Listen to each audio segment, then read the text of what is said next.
communication, so we have to apologize this initial problem. So welcome to Invtur. This is our 5th edition.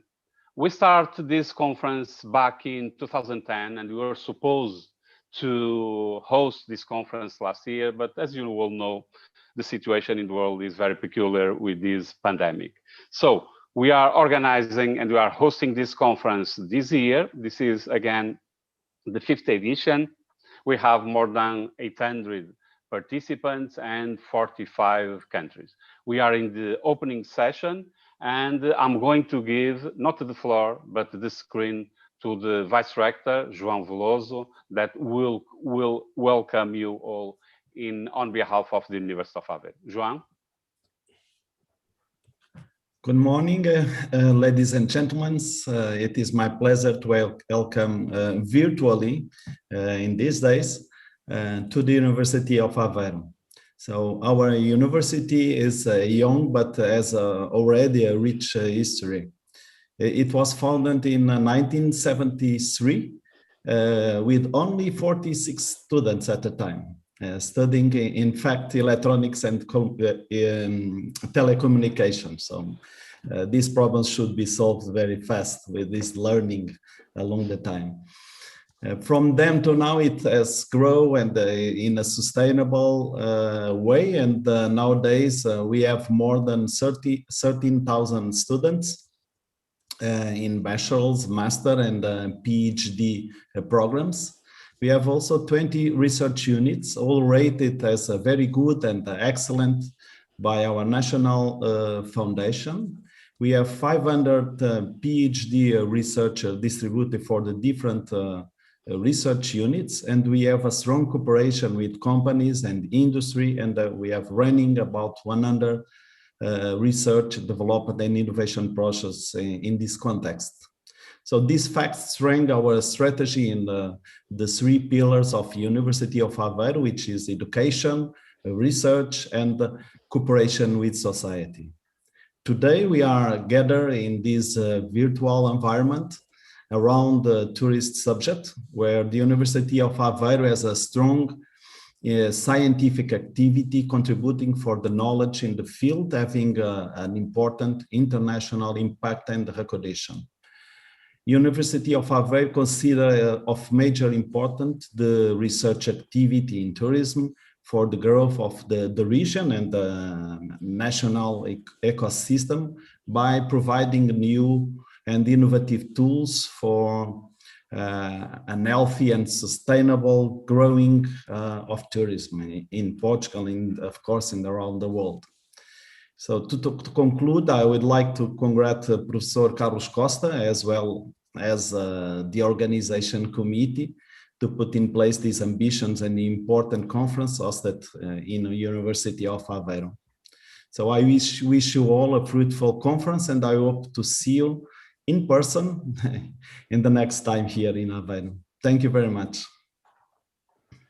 So thank you very much indeed. João Veloso is the Vice Rector of the University of Aveiro. Let me also start the following João and just say a few words. And in particular, during this opening session, I would like to thank the University of Aveiro and the Vice Rector, because they have given us all the support we need to organize this conference. Let me also thank my colleague, Dimitris Bouhalis.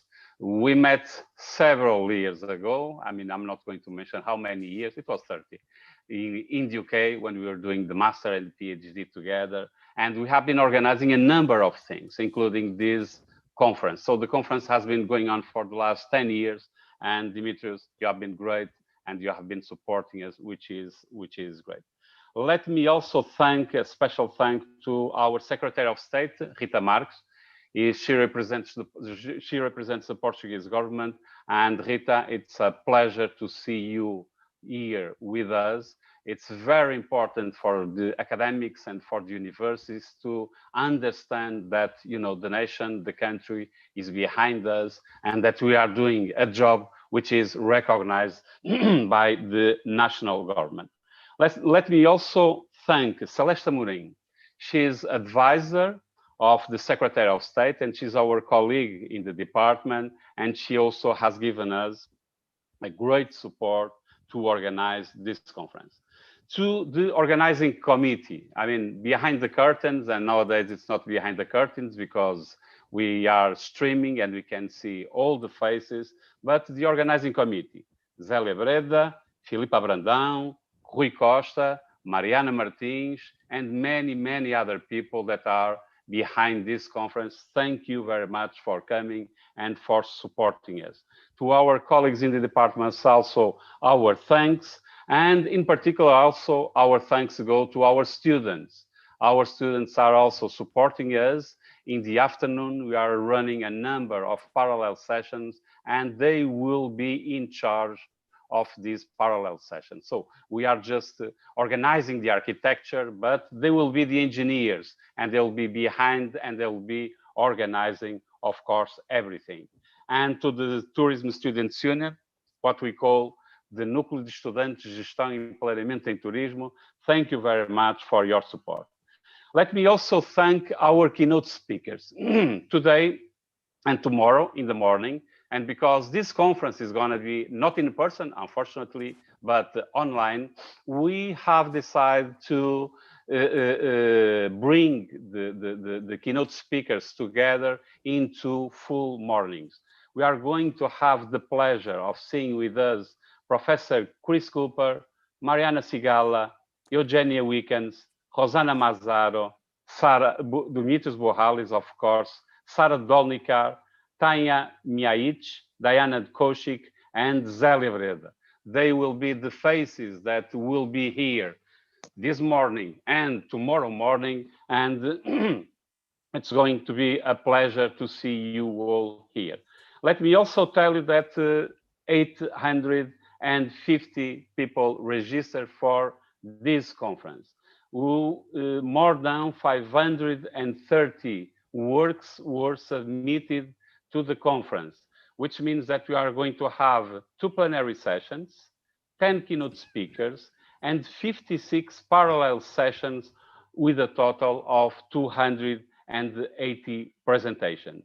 All accepted submissions will be published in a book of proceedings with ISBN, and selected manuscripts will be published in a special issue of the Journal of Tourism and Development, and all these papers have undergone a double-blind review. So we wish you all a very pleasant and fruitful conference. We can't see you in person, but of course that you make all your comments on the YouTube, on the platforms, and of course that we will be answering your questions. Thank you very much. And now, Dimitris, you can follow, please. Thank you very much, Carlos. It's great to be back in Invtur, virtually this time.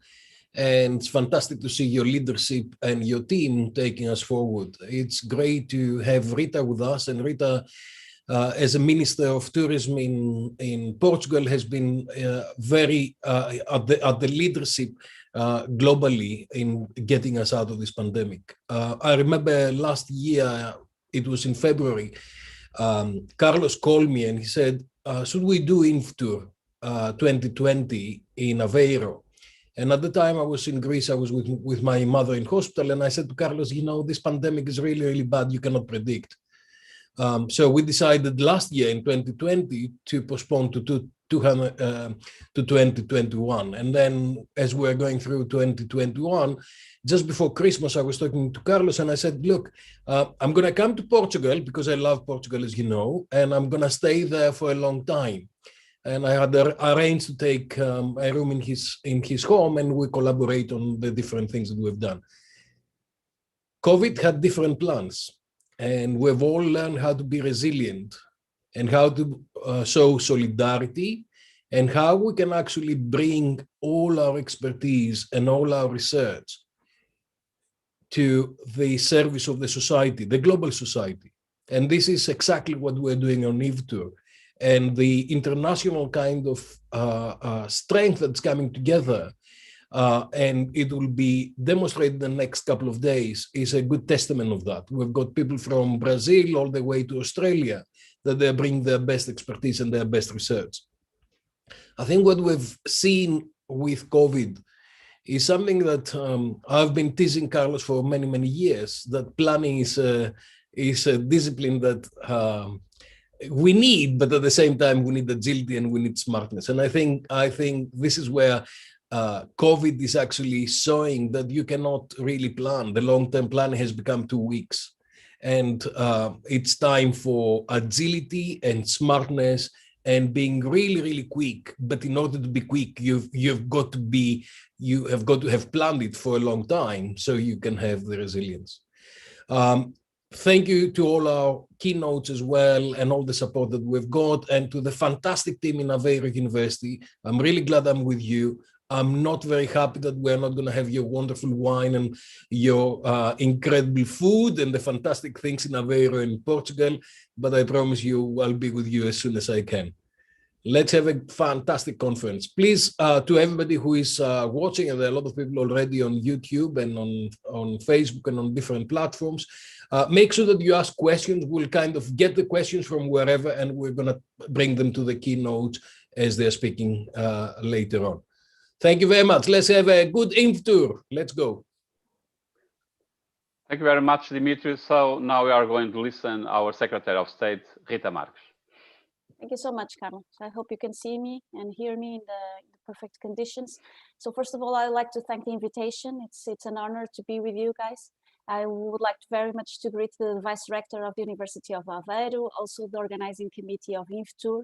You said it all, Carlos. You know, you have been a great partner in the tourism industry, not only in Portugal, but across the world, across Europe. So I thank you for your huge effort, not only this previous year that has been very challenging, but most of all during all this great number of editions of Invtur. So I would like to thank again the organizing committee, not only you, Carlos, but also Demetrius. Thank you for your very kind words, Demetrius. I'm excited to have you here again next year, hopefully. And of course, I welcome all participants of Invtur. Unfortunately, this year in this not very good format, it's a virtual one, but hopefully next year we'll have the conditions to meet again face to face. So I will be quite brief. I just want to address two quick messages. First of all, because we are sitting in the pilot seat, Portugal has the European presidency in the European Council. And so my first message is pretty much around the short-term goals during this Portuguese presidency in the EU. So we do live nowadays a turning moment, and we do need to take decisive actions towards the tourism sector. And so maybe you are wondering, what are you doing? What are you doing in the EU?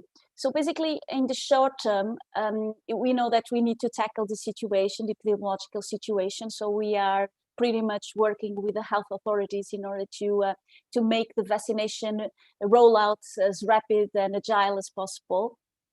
But as for tourism, and under the Portuguese presidency, we have been very active promoting the debate around the digital green certificate.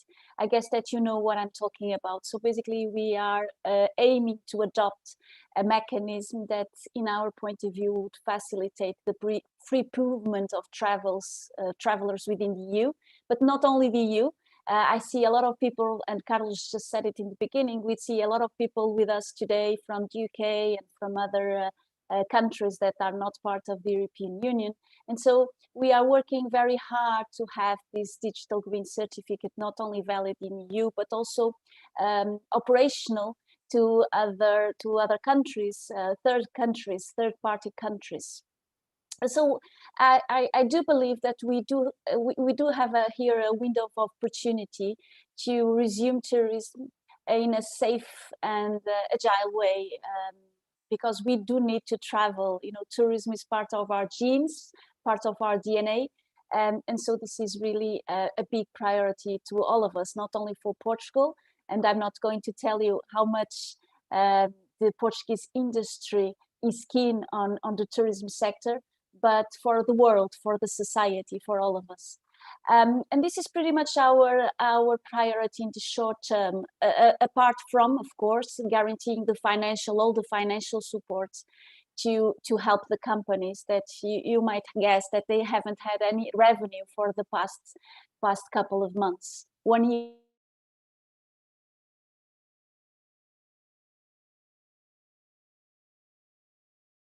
To tell you that we are working in the EU to prepare an agenda for tourism.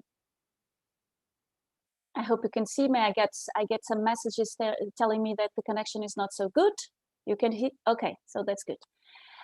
So I was telling you that in the long term, we do have to reinvent ourselves, of course, and to prepare for future generations of tourism, for tourists.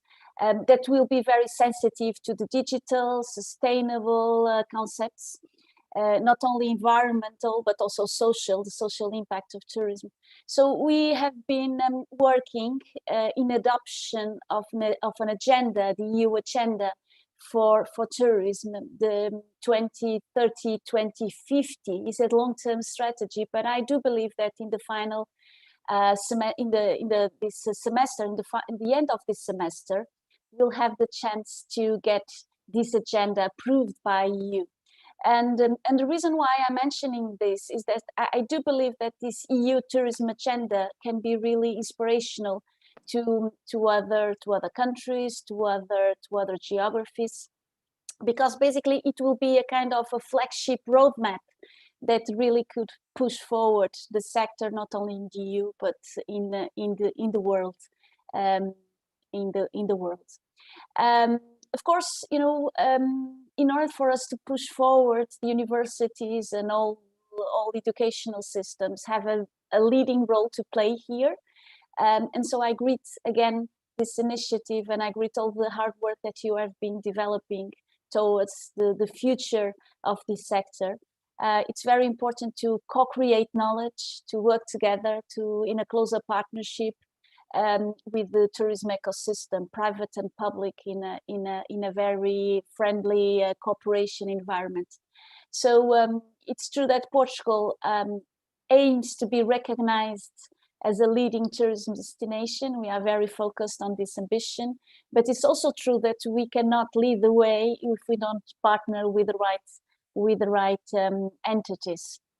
So I'm very glad to be here with you again and to learn from your inspirational from inspirational contributes. I'm sure that I have a lot to learn in order to continue to be focused on this mission that I was telling about. Well, to conclude, I wish you a very, very good conference, very fruitful sessions during these 3 days. I think it's 3 days. And again, I'm looking forward to welcome you in face-to-face in Aveiro in the next Invtur. Thank you so much for having me, and I wish you the best. Thank you. Thank you very much indeed, Rita. It is a pleasure, and it will always be a pleasure to see you among us. So we are just about to close the opening session. So we would like to thank the Secretary of State and Vice Rector, and of course that you are invited to stay with us, and you can follow us either here on the Zoom platform or on YouTube. So we are going to start the keynote presentations. I'm going to have the first keynote presentation. And I'm going to start sharing with you a presentation. The Secretary of State, Rita, has just mentioned how important is to look at the future. And my presentation is going to be about the impact of COVID-19 on the reorientation of the EU policies. And what I would like to do is to explore some ways and policies forward.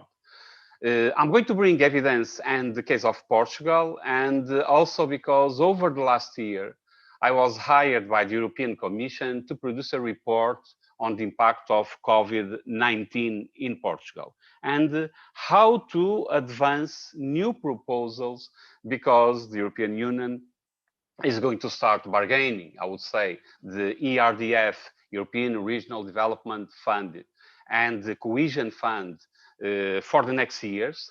And what the Commission also believes is that we have to start bringing the tourism industry back to the track, but at the same time to think about tourism in a different way. So this is what I would like to challenge you to do for the following, I would say, 25 minutes. My presentation is going to be organized in 4 main points. First, I will talk about Portugal and the impact of the first lockdown. Of course, that the evidence I'm going to bring about Portugal is precisely the same information that you may get from other countries. It's going to be precisely the same. Why? Because the pandemic has had some, I would say, changes between one country to another, but in the end, we all, very unfortunately, have crossed the same situation. Just to let you know, for instance, Portugal, right in the beginning of the pandemic, in March, we were in an excellent situation, and I would say both the first and second wave were extremely good and properly managed in Portugal. And suddenly, in February this year, the situation was so bad that Portugal moved right to the top of the countries in a worst situation in the world. So we had to impose a new lockdown, and we had to curb all these figures, and we had to bring the country back to the track. And thank God, at present, Portugal has the best figures in Europe, and the number of infections is very low, and the number of deaths is also very low. Just to give you an idea, back in February, we had 300 people dying from COVID in this country. 2 days ago, we had 0. Yesterday, we had 4. So the figures are moving between 0 and 4, 5 deaths per day. It's always a lot, but of course, that is not the critical situation we had in the past. So let me show you this. Let me talk a little bit about Portugal, but you can figure out what is happening across Europe. It's the same in the UK, in Greece, in France, in Italy, wherever you go, in Cyprus, Malta, etc. So, situation. Portugal, first of all, has reached top positions in the world's travel and tourism market. Just to give you an idea, and I'm going to show you a number of figures, the tourism almost doubled between 2010 and 2019. Portugal has been expanding. Tourism is increasing, and tourism is becoming a key economic sector in this country. Just also to give you some more figures in terms of bed nights, in 2019, Portugal reached 70 million overnight stays, which is a lot. And in terms of GDP, I mean, all these figures vary from one source to another. We are using WTTC, and WTTC was saying that the impact of tourism in Portugal was amounted to 19.8% to the GDP, which is a lot. When it comes to statistics coming from the World Tourism Organization, the figure is slightly different, and it's about 12, 13%. Portugal was also doing extremely well. In the World Travel and Tourism Awards 2019, Portugal won 24 prizes, including Europe's leading beach destination, leading adventure tourism destination, leading cruise destination, and leading city break destination. Why am I telling you all this? It's not because I'm trying to promote and to say nice things about the country. Of course, that I don't mind to do that. But what the message I want to convey here is most tourist destinations were expanding until 2019. They were booming. They were in extremely good shape, and suddenly everything collapsed. So during the pandemic, two situations happened. We had regions that were mostly dependent on international markets. And for those reasons, regions, COVID-19 was extremely bad. Why? Because, of course, the airports were closed, the borders, the land borders were also closed, and therefore, all these destinations almost collapsed. On the contrary, destinations, tourist destinations, depending on domestic tourism, they proved to be much more resilient. Why? Because, of course, people were still around. the population, the national population was around, and the population was moving from one place to another by road, and therefore the tourism industry was not completely stagnant. So the first impact, just briefly about these slides, the first impact back in March 2020 was like this. We had to close the airports, and TAP Air Portugal landed completely. I mean, the aircrafts were not flying, and the airports were, of course, closed.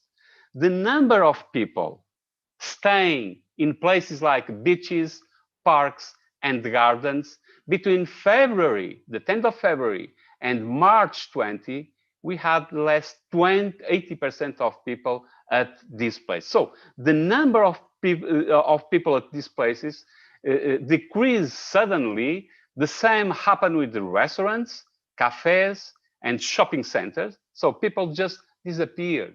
Our cities were completely empty because people were respecting the lockdown.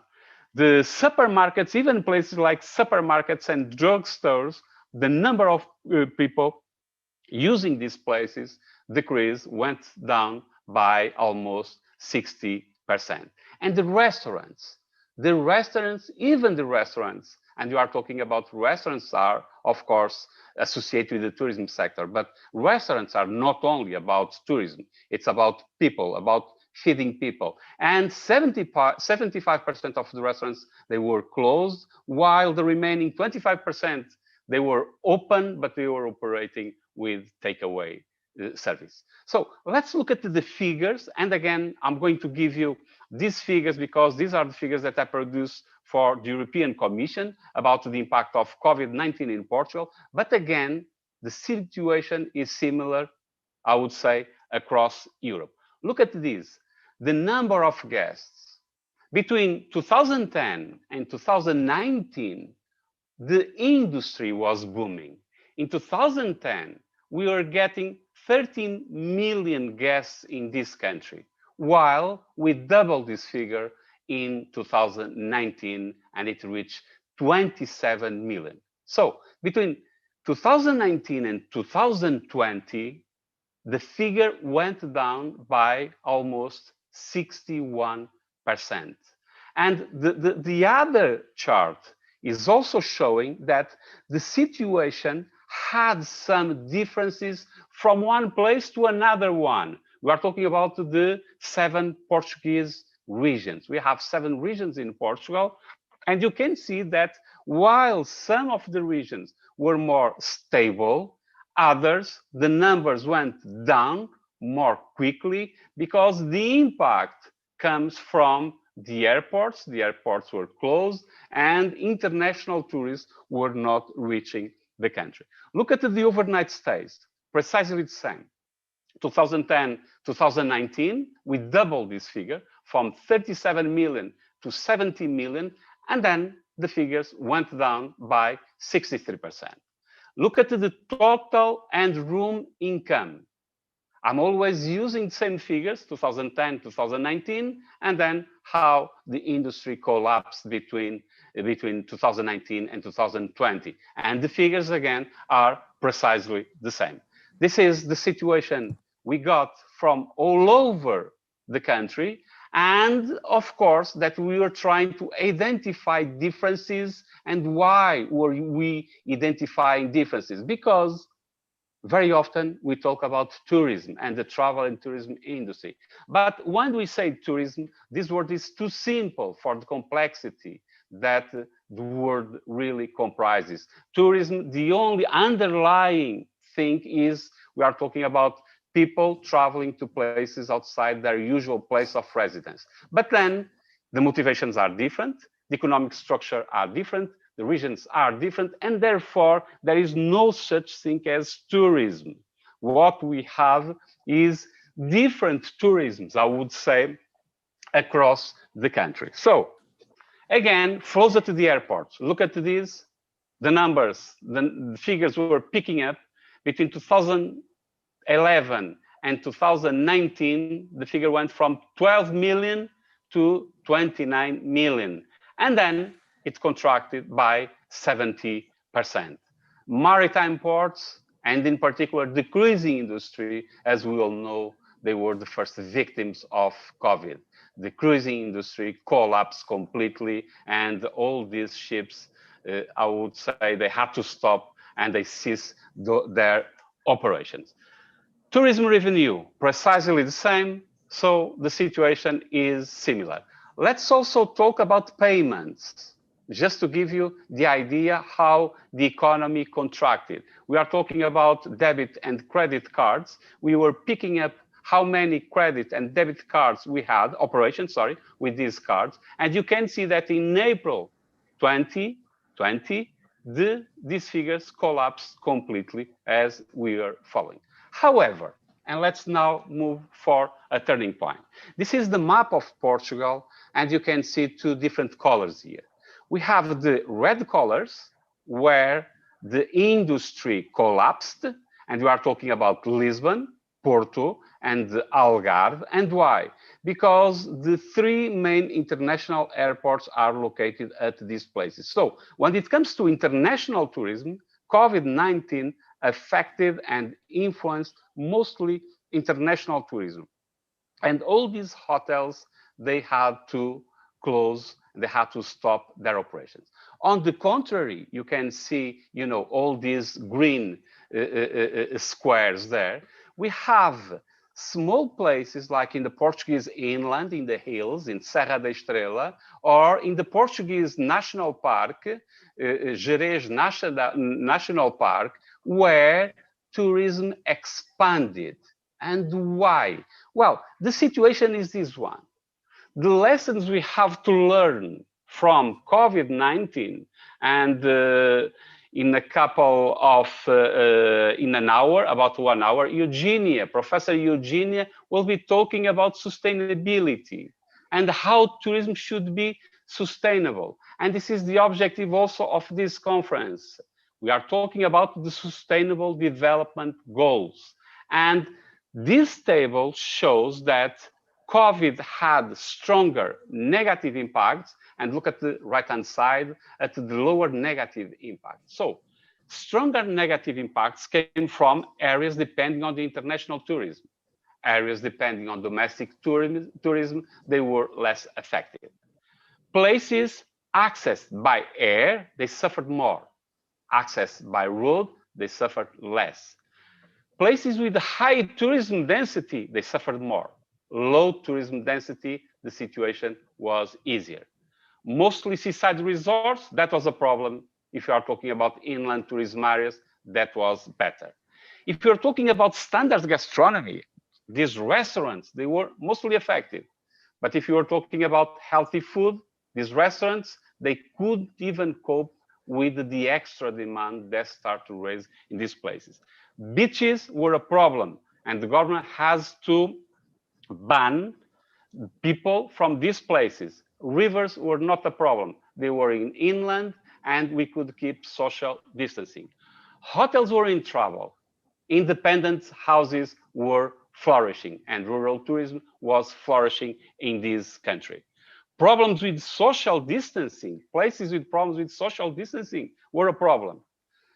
Places where we did not have problems with social distancing, that was not clearly an issue. And that is the situation we found, not only in Portugal, again, that is the situation all over Europe.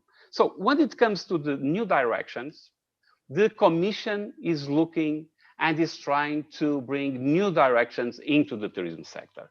And the new directions, I would start by saying they are linked, of course, with the 17 Sustainable Development Goals. We have to look at them. And the 17 SDGs are not a matter of rhetorics. They are very much practical. Some years ago, we were talking about community tourism, and that was very theoretical. Nowadays, we know that bringing the community into the development process is about increasing the local production. And it's about making the economy stronger. And it's also about the consumption of products and natural products from that places. And places like fruits, vegetables from that place is better for the people. Why? Because it brings the right ingredients to keep you healthy. So the Sustainable Development Goals are right on the top of the EU agenda.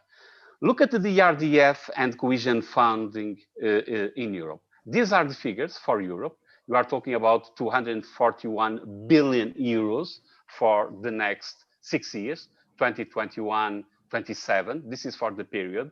So lots of money flowing into the countries and mostly coming from the ERDF and also from the cohesion fund. What the Europe has done is extremely important, let me tell you. And they deserve credit for this.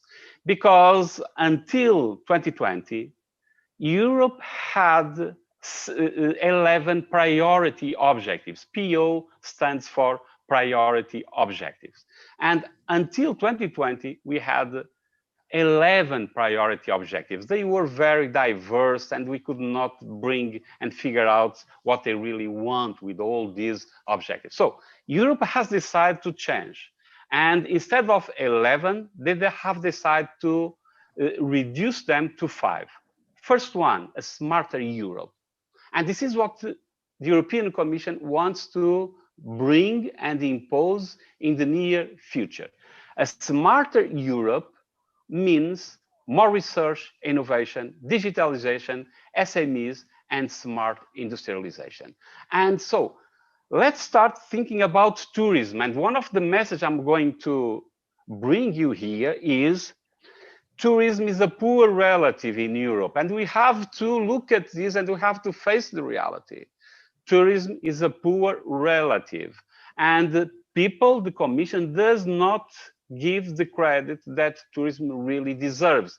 Let me also tell you in a while that they have changed and they are now bringing new directions, and that is excellent, good news. So, but for this one, tourism is not there, but of course that when we talk about research, we also talk about tourism research, digitalization, SMEs, etc. So second one is about a greener, low carbon Europe. This is also critical. It's the second of 5 main PO objectives. And when we talk about a greener Europe, we are talking about energy efficiency use, renewable energies, smarter energy systems, and you can read the remaining: water management, circular economy, etc. So this is critical. And the tourism industry has to be aware of this second one. Third one, a more connected Europe. This is, of course, it is important for tourism, but it's generally speaking important for everything. We are talking about a more connected Europe in terms of digitally, like nowadays. I mean, we are hosting this conference virtually. Unfortunately, we would like to see you here in Aveiro in person, of course, but this is the new tendency, digitalization. And then we have, you know, the trains, the fast trains in Europe, multimodal urban mobility, and so on. The fourth objective, and I would like you to pay attention to this one because there is a new branch, oriented tourism, that is emerging from this fourth priority objective. The European Commission says we need a more social Europe.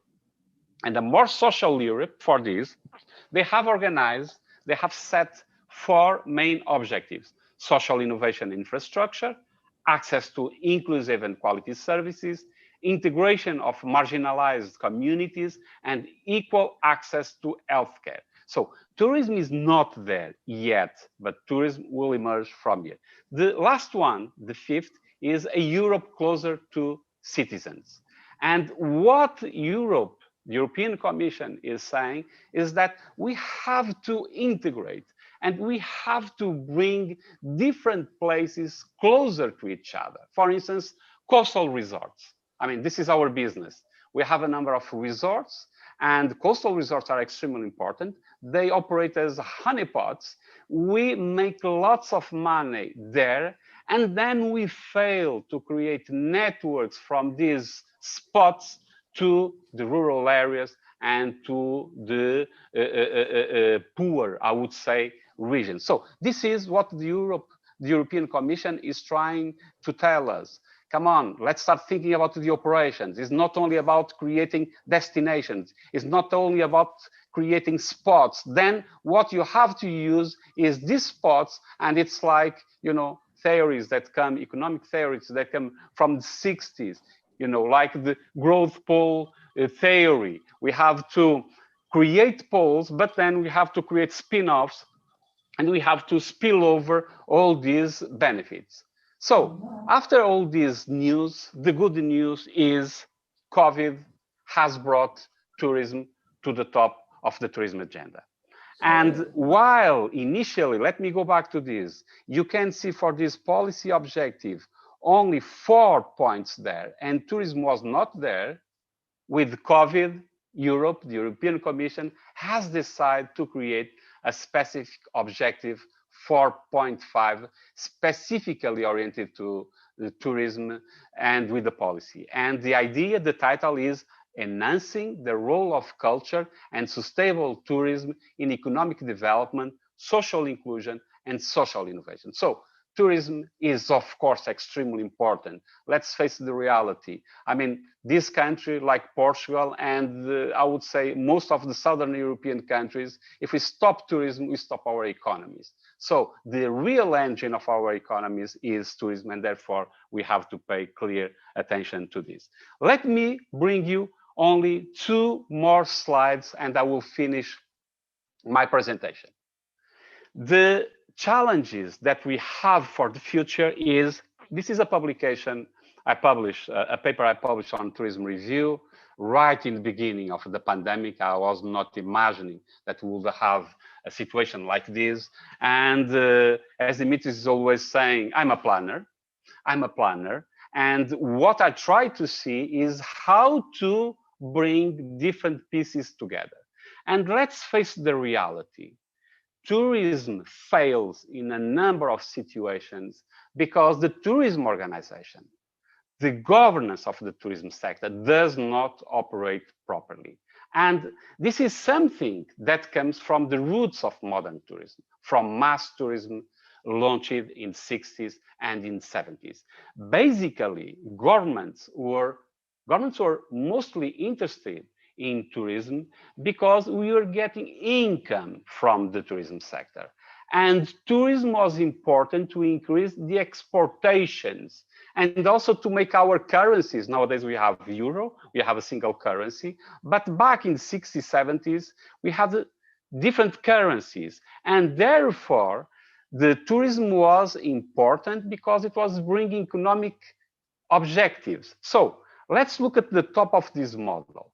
What I'm arguing here is that we have to create a new idea, a new vision, because the economics and the management of the tourism sector are not the same of the economics and the management of manufacturing. And we have been running, you know, the economics of tourism with the rationale that we were importing from manufacture. No, it's different. While in the manufacturing, we have strong companies, and these strong industries, these companies, they create spillovers to other companies. In the tourism sector, is different. We have small, sometimes we don't say that it's small companies, we say nano companies. They are so small that instead of a company, we see a constellation of companies. It's like when you look at the galaxy, okay? When you look at the sky, we see many stars, different colors, different intensities, but they are all, I would say, merging and connected to each other. So what we have to do is to understand that the economics and management of the tourism sector is different. It's different because the size of the companies is different, and we are not talking about a capital-intensive industry. We are talking about the human resources industry. And therefore, look at that, I'm saying that what we have to create is economics of networks and itineraries. The importance is to link the different dots in the network. We also have to create experience and brand love hospitality. We are not talking about tangible products. We are talking about intangible products. And therefore, we have to create products with passion. People like the product if the person gets involved with the product, not because the size, the flavor is nice. No, it's because in the mind, in the people's mind, the product is nice and we are getting an experience from that. And the economics and management have to deal, of course, with the capacity issues, capacity development. So let's now look at the bottom of this model. We're talking about territorial planning. Let's face the reality. Most governments, like in Portugal, across Europe, all over the world, tourism is under the umbrella of the Minister of Economics. And that is right, no problems with that. The problem is that we do not link tourism with the planning and with the environment. And therefore, there is a gap. There is a gap between the economics and management of tourism sector and territorial planning. But the territorial planning has also to emerge in a different way. Of course, that, as you can see from the model, we have physical planning, no doubts about it. We have to think about the territory from a physical point of view. And we have to say, look, the hotels have to be placed here. We can't live and we can't have too many activities on the dunes. We have to move them backwards. And we have to organize and make the territory nice. But this planning is not only about physical planning. It's about people's planning. And let's make the expression community planning be placed in practice. When we say that, we are talking about things like bringing and making public participation effective, and we are making social innovation to happen. And the third thing, which is critical, knowledge innovation. We still have a gap between academics and the businesses and the politicians. The fact that today we had our very nice Secretary of State with us means that we are bridging the gap. And we are trying to raise awareness that we too are sides of the same coin and we have to work together. And therefore, again, we have to bring this territorial planning, which is very much, which goes behind the physical planning, and it moves to knowledge innovation. And if we bring these two things together, then we have this thing right in the center, which is a successful destination. Destinations must be unique. They must be different. They must be exciting. They must be remarkable. But they will happen somewhere on the territory and with the people. And therefore, we can't forget the territory and the people. Let me move to the final slide. This is another model that I wrote for a local authority in Portugal. I did this work with some colleagues from Barcelos, right up in the North Portugal.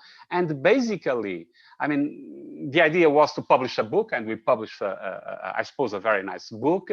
But the idea was, and the challenge was, how to make this happen in terms of, from the point of view of the local authorities, because we are preaching, we are talking about models, but how to make this happen from a practical point of view. So we came out with this model, and basically what we are claiming is, right on the top, we say, look, local authorities, municipalities have to assume that tourism is critical for them.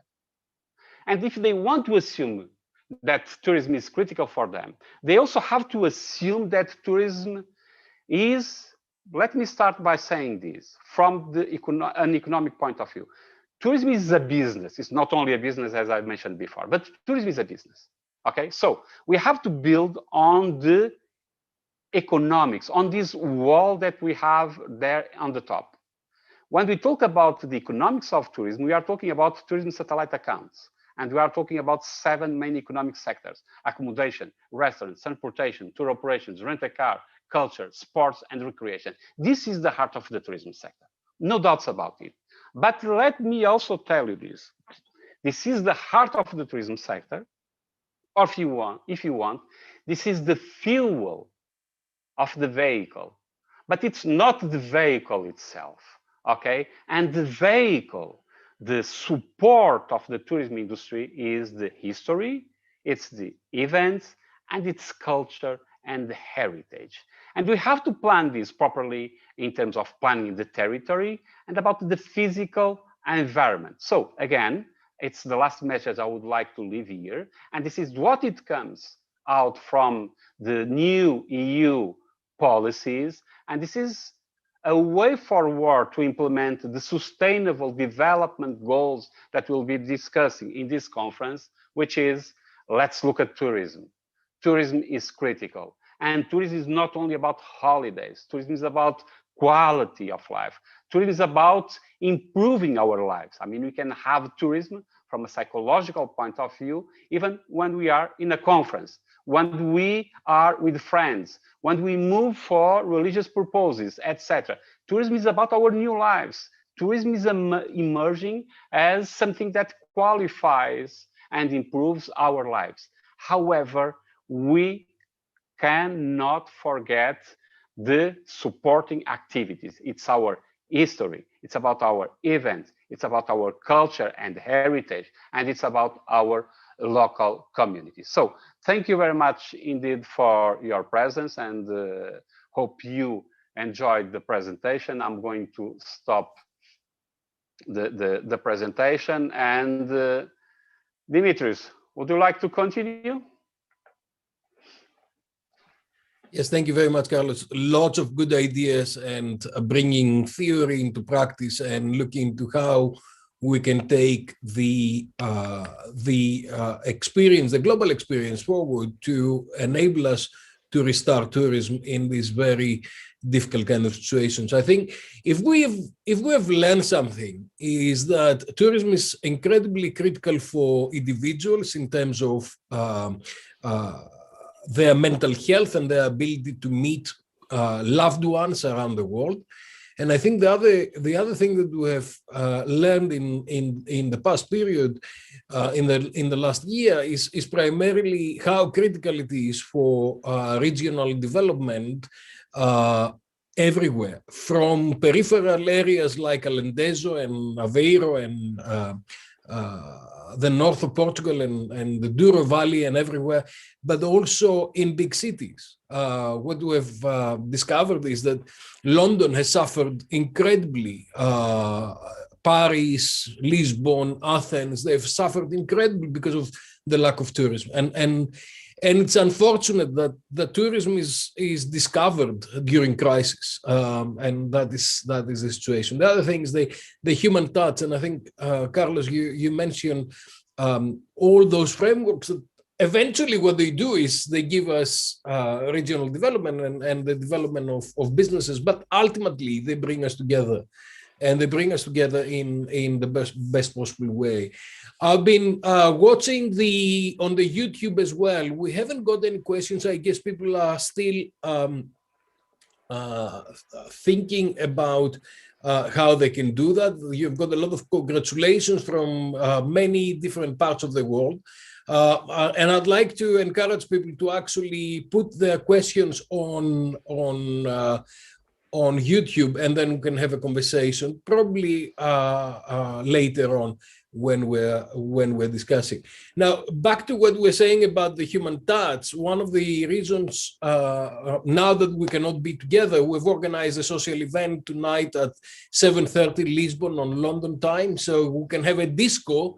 It will be a virtual disco with DJ Mike, and you are invited to come and join us. We'll be dancing for an hour, and then we'll kind of meet the people that we would like to meet and have conversations offline, like what we'll do in a normal conference, kind of a gala dinner, but a virtual gala dinner. We're trying to innovate that in that particular way. So let me... should I move to Chris Cooper as our next speaker? We are just 4 minutes late, but it's all right. Let's start with Chris Cooper now. Chris, I don't think Chris needs introduction. Chris has been one of the pillars of tourism research. He was our teacher. He was our supervisor for Carlos and myself. So we're incredibly honor to have him here, and we always like to hear from his wisdom. He's currently professor at Leeds Beckett University. He's on the REF panel, and he was on the REF panel last time. He's on the REF panel today. And some time ago, I thought that Chris was retiring and he was kind of going to go for a quiet life. But I was with him yesterday, and we were catching up on things that are happening. And I was very glad that he's ever so busy. And once again, you know, Carlos knows the napkin notes. We were exchanging ideas on napkins about new things and great things that we can bring together. Chris is a geographer by background, and he has always developed a range of very interesting ideas, from life cycle to knowledge management. Now he's concentrating more on climate change, and I think this is what Chris will be sharing with us today. Thank you very much for being with us, Chris. Thank you very much for all your support in all our careers and for all of us in the community that you have contributed to our scientific knowledge and development. Thank you. Okay, thanks, Dimitris. Thanks, Carlos. Thank you, Chris. Great to see everyone. Yes, my two students, Carlos Costa and Dimitris Buhalis. Yeah. Just think how far you'd have gone if you hadn't had me as your teacher. That is true. Okay, I'm going to share my slides with you. I hope this works. Do you have that? Yep. Yes, we have, yeah. You got it? I've got a blank screen at the moment. You should have a title slide, yes? Yeah, we've got the title slide, but you've set it up to the presenter's thing, so we see your next slides as well. It doesn't matter, right, but you may like to have them on there. How do we get rid of that? Let me see. But you can follow this way as well. Yeah, just click on the not on this one, on the one that says use slideshow. Use slideshow. Where is that? That one? Yeah, just do that again, as you were doing before. This one? Yeah. Yeah. You still got it, haven't you? Yeah, and then if you go up, you've got ends. So that one, yeah. Yeah. Click that, and I think that will do it. Yeah, perfect. Brilliant. Perfect. Okay. Perfect. Sorry about that. Well, morning, everyone. What a contrast today from the first Invtur conference in 2010, when there was no pandemic and tourism, as Carlos has said, tourism was doing really well. The forecasts were all positive. I have to say, I debated what to say today in terms of the keynote, but I decided in the end that we really had to focus on COVID and tourism. But I also want to do a couple of things with this presentation today. Firstly, I want to speak about COVID-19 and its impact on the supply side of tourism, which will build very much on what Carlos has just said. I then want to look at the really unresearched link of COVID and climate change, and how that is impacting on tourism, because I think the two together are very powerful. And then finally, I want to look at the impact of COVID on our academic community of researchers by looking at how the academic publishing landscape has been changed by COVID, and really looking at that from very much the perspective of a journal editor and what's now coming into the journals. That is so different from before. So the impact of COVID on tourism. The COVID-19 pandemic has had an unprecedented impact on tourism across the world, as we know. And you can see the extent of that impact from this diagram from Hall, Scott and Gosling's paper, an early paper on COVID. But I think it just emphasizes the massive impact that COVID-19 has had across all of the tourism sectors. It goes without saying that tourism has been undergoing the worst crisis it has ever faced.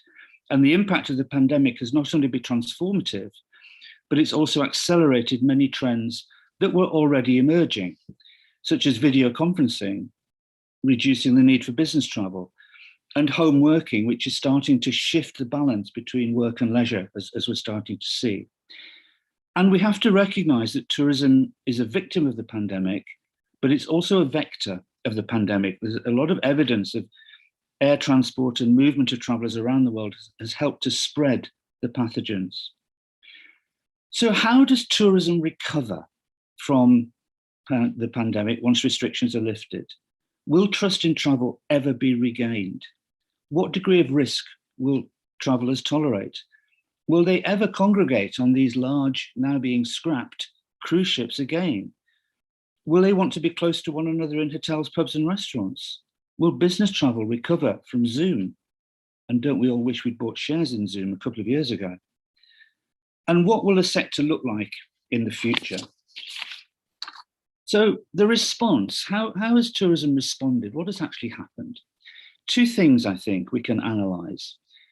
Firstly, the vaccine. Hopefully we will move from a pandemic to an endemic situation. The vaccines have been rolled out in 2021, and I think that will be the saviour for tourism. That's been the first response. The second response has been the non-pharmaceutical response to COVID. And it's these non-pharmaceutical responses that have been particularly damaging for the tourism sector. They include lockdowns, as Carlos has already said, lockdowns, quarantines, household isolation, social distancing, closures of schools, closures of tourism businesses, cancellation of events, bans on gatherings of people, travel bans and border closures. And what has become clear is that every destination will have to rebuild its tourism from the bottom up. We will have to press the tourism reset button as we enter a new normal. And indeed, many iconic destinations have already put recovery plans in place. Portugal, as Carlos has said, and the Secretary of State said, is doing well here, but Greece, Hong Kong, Ireland, really good examples of what's happening. But of course, not all destinations are equal when it comes to the impact of COVID-19. Particularly vulnerable are those destinations where tourism is not just the mainstay of the economy, but the only economic option for the destination. So coastal resorts, remote to rural areas, winter sports centres, and in particular, specialist areas such as wildlife tourism, safari tourism have been really badly affected. And I know a lot of the focus will be on sustainability in the conference, and I think the impact on the animals has been really severe. However we look at this, there is no doubt that tourism volumes have been significantly reduced. That dreaded term over-tourism has been replaced by the term under-tourism. And in a sense, it will give us an opportunity to rebuild tourism with sustainability and climate change in mind. And I will come back to that in a moment. On the demand side, all the forecasts have been revised downwards, as you would expect. IATA, UNWTO, WTTC, all revising the forecast downwards. Many airlines rethinking their business models, not using first class, not using business class. A lot of transport systems now not using older businesses, older forms of transport, older vehicles. And I just wonder whether 2019 will have been the year of peak travel, and we may never get back to that again. The reduction of disposable incomes across the world, the hike in airfares, might mean that travel becomes unaffordable for some in the future. And so many argue now that social tourism in the form of travel vouchers and reduced admission charges to attractions is appropriate, particularly to award frontline workers. And Slovenia has already introduced this system. So what will the sector have to do to adapt? The enforced closure of hospitality enterprises, and Carlos has already talked about this, has been devastating. As well as impacting on employment, business incomes, it's impacted on the destinations more generally. And certainly here in the UK, many businesses are forecast not to reopen when the pandemic has passed. It's also impacted on events, on concerts, on sports events, And that's had a major impact, certainly here in the UK, where some hospitality and tourism businesses have been compensated by the government, but for events that's been more problematic. And of course, social distancing. Now, with social distancing, it immediately means destination capacity is cut, and the capacity of individual enterprises, restaurants, hotels, attractions, is significantly reduced. And I think this is interesting because it means we're seeing a merger of physical carrying capacity and psychological carrying capacity, because not only does social distancing reconfigure the facilities, but it also changes the visitor's perception of risk at the destination. So destinations, I think, will start to operate differently. In terms of restaurants, we all know the plexiglass screens going in place, separating tables and diners, staff being protected with masks and gloves. Sanitizing and deep cleaning will also be the norm throughout the destination. And in hospitality establishments, optional cleaning of hotel rooms is now in place to ensure nobody enters the room except the guest. And deep cleaning after each stay will be needed, again cutting capacity because it takes longer. Day-to-day operation has already changed in terms of tourism. Cash is not used in the UK very much anymore. It's all online payments. And the vaccine passports, the vaccines themselves. We will start to see, as the Secretary of State said, digital cards, vaccine passports, this type of thing. So the whole situation has become very different.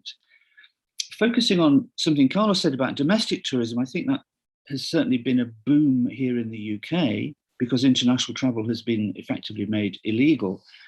And it's the self-contained types of accommodation which have become much more popular, where you don't have to have a communal entrance like in a hotel.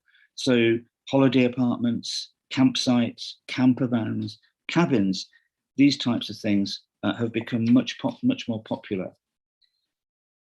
Some parts of tourism, I would argue, have responded very well. So the heritage sector, for example, very smart in its response. Virtual tours of museums. Are you getting an echo, or is it just me? There is an echo. There's probably a... But it's working now, Chris. You can continue. Yeah. Okay, all right, okay. Heritage sector, virtual tours of art galleries, of museums, using virtual approaches, organizing virtual events. And I think this, as many things from COVID, will remain in the future to help this tourism sector more generally, opening minds to these digital possibilities.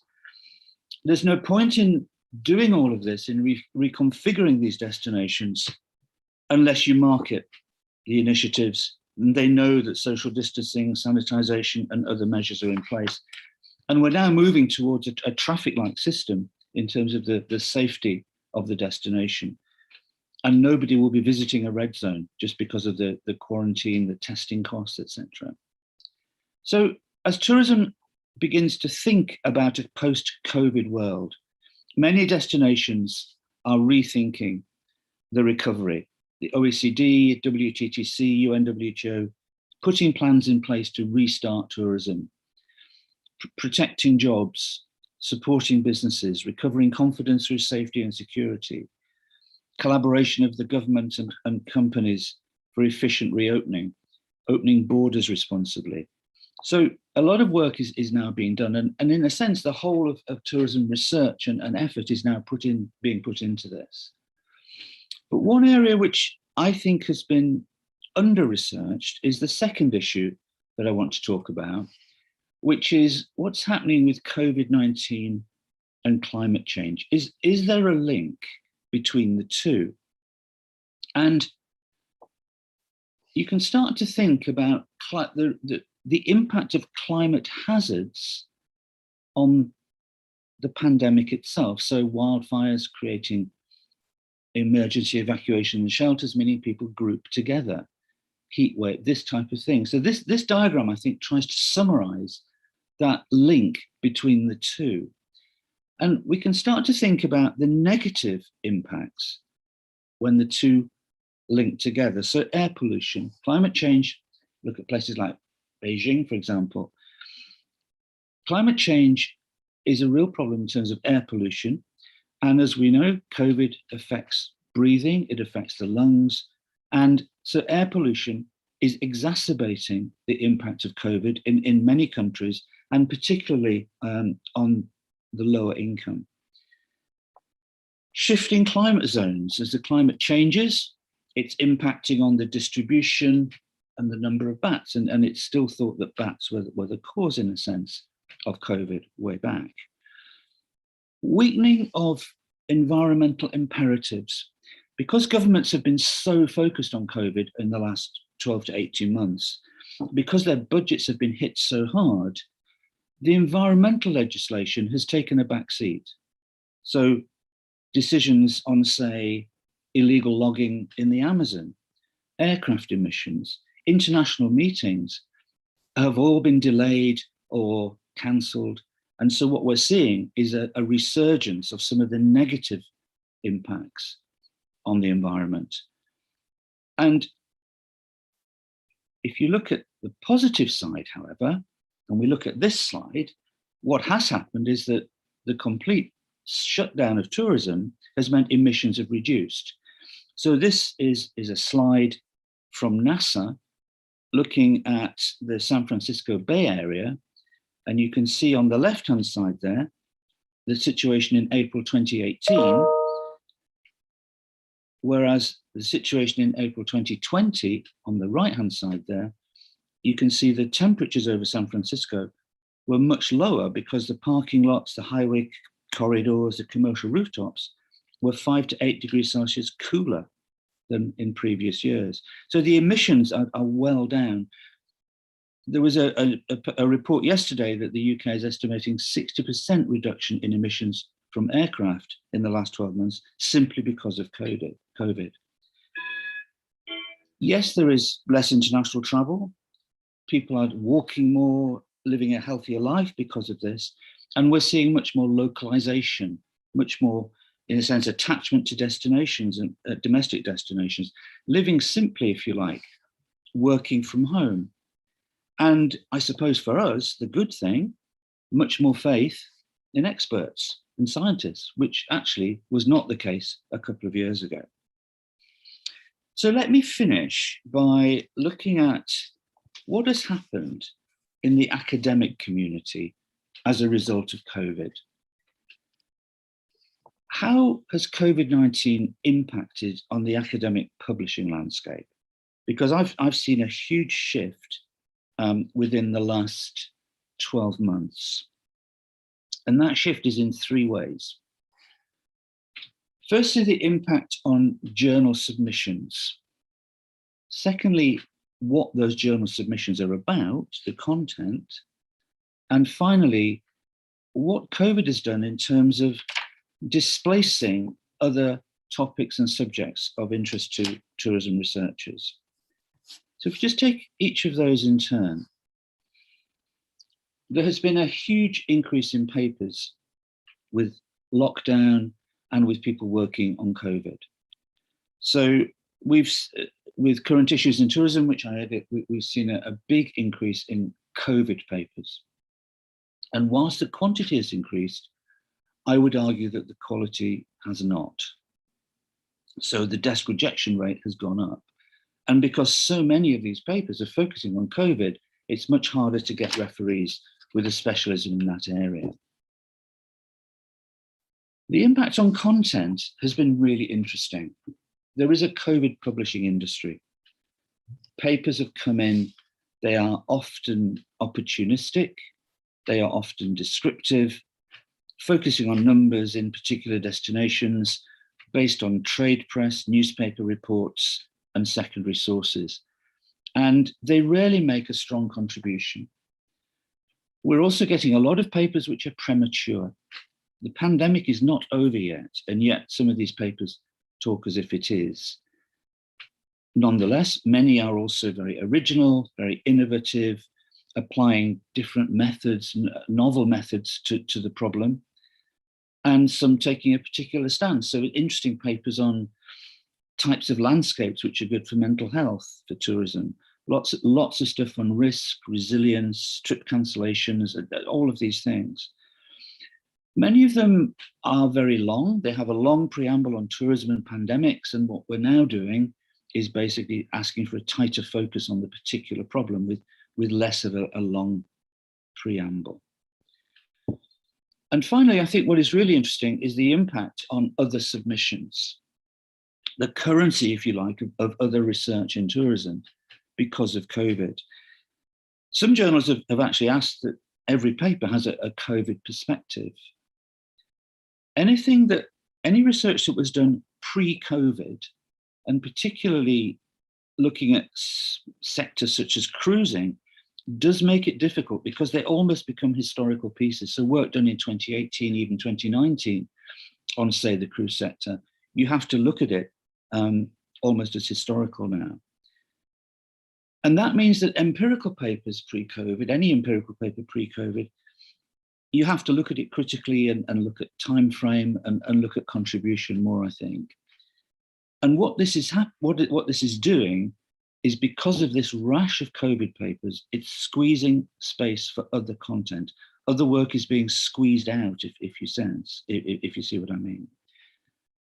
The general stuff on reviews and conceptual pieces and commentaries are generally okay, I would argue. So I suppose what I'm saying is that COVID has had a real impact on the publishing landscape for tourism. And I think the other journals are seeing a similar situation. So it's certainly made us rethink the approach to editorial policy, how we think about papers. So what is clear, I would argue, is that the goalposts have changed. That what we have now is a once-in-a-century opportunity to rebuild tourism, to be a positive force for good for the environment, for economies and societies. Innovation, sustainability must become the new normal, and we must not squander this opportunity.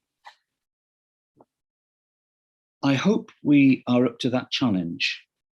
I would like to see reduced volumes, carbon friendly, sustainable, all of these sorts of things, innovative tourism. I just hope we're up for the challenge. And I'm just going to finish by showing you, I think I've shown this in Portugal before, but I think the COVID analogy is really interesting.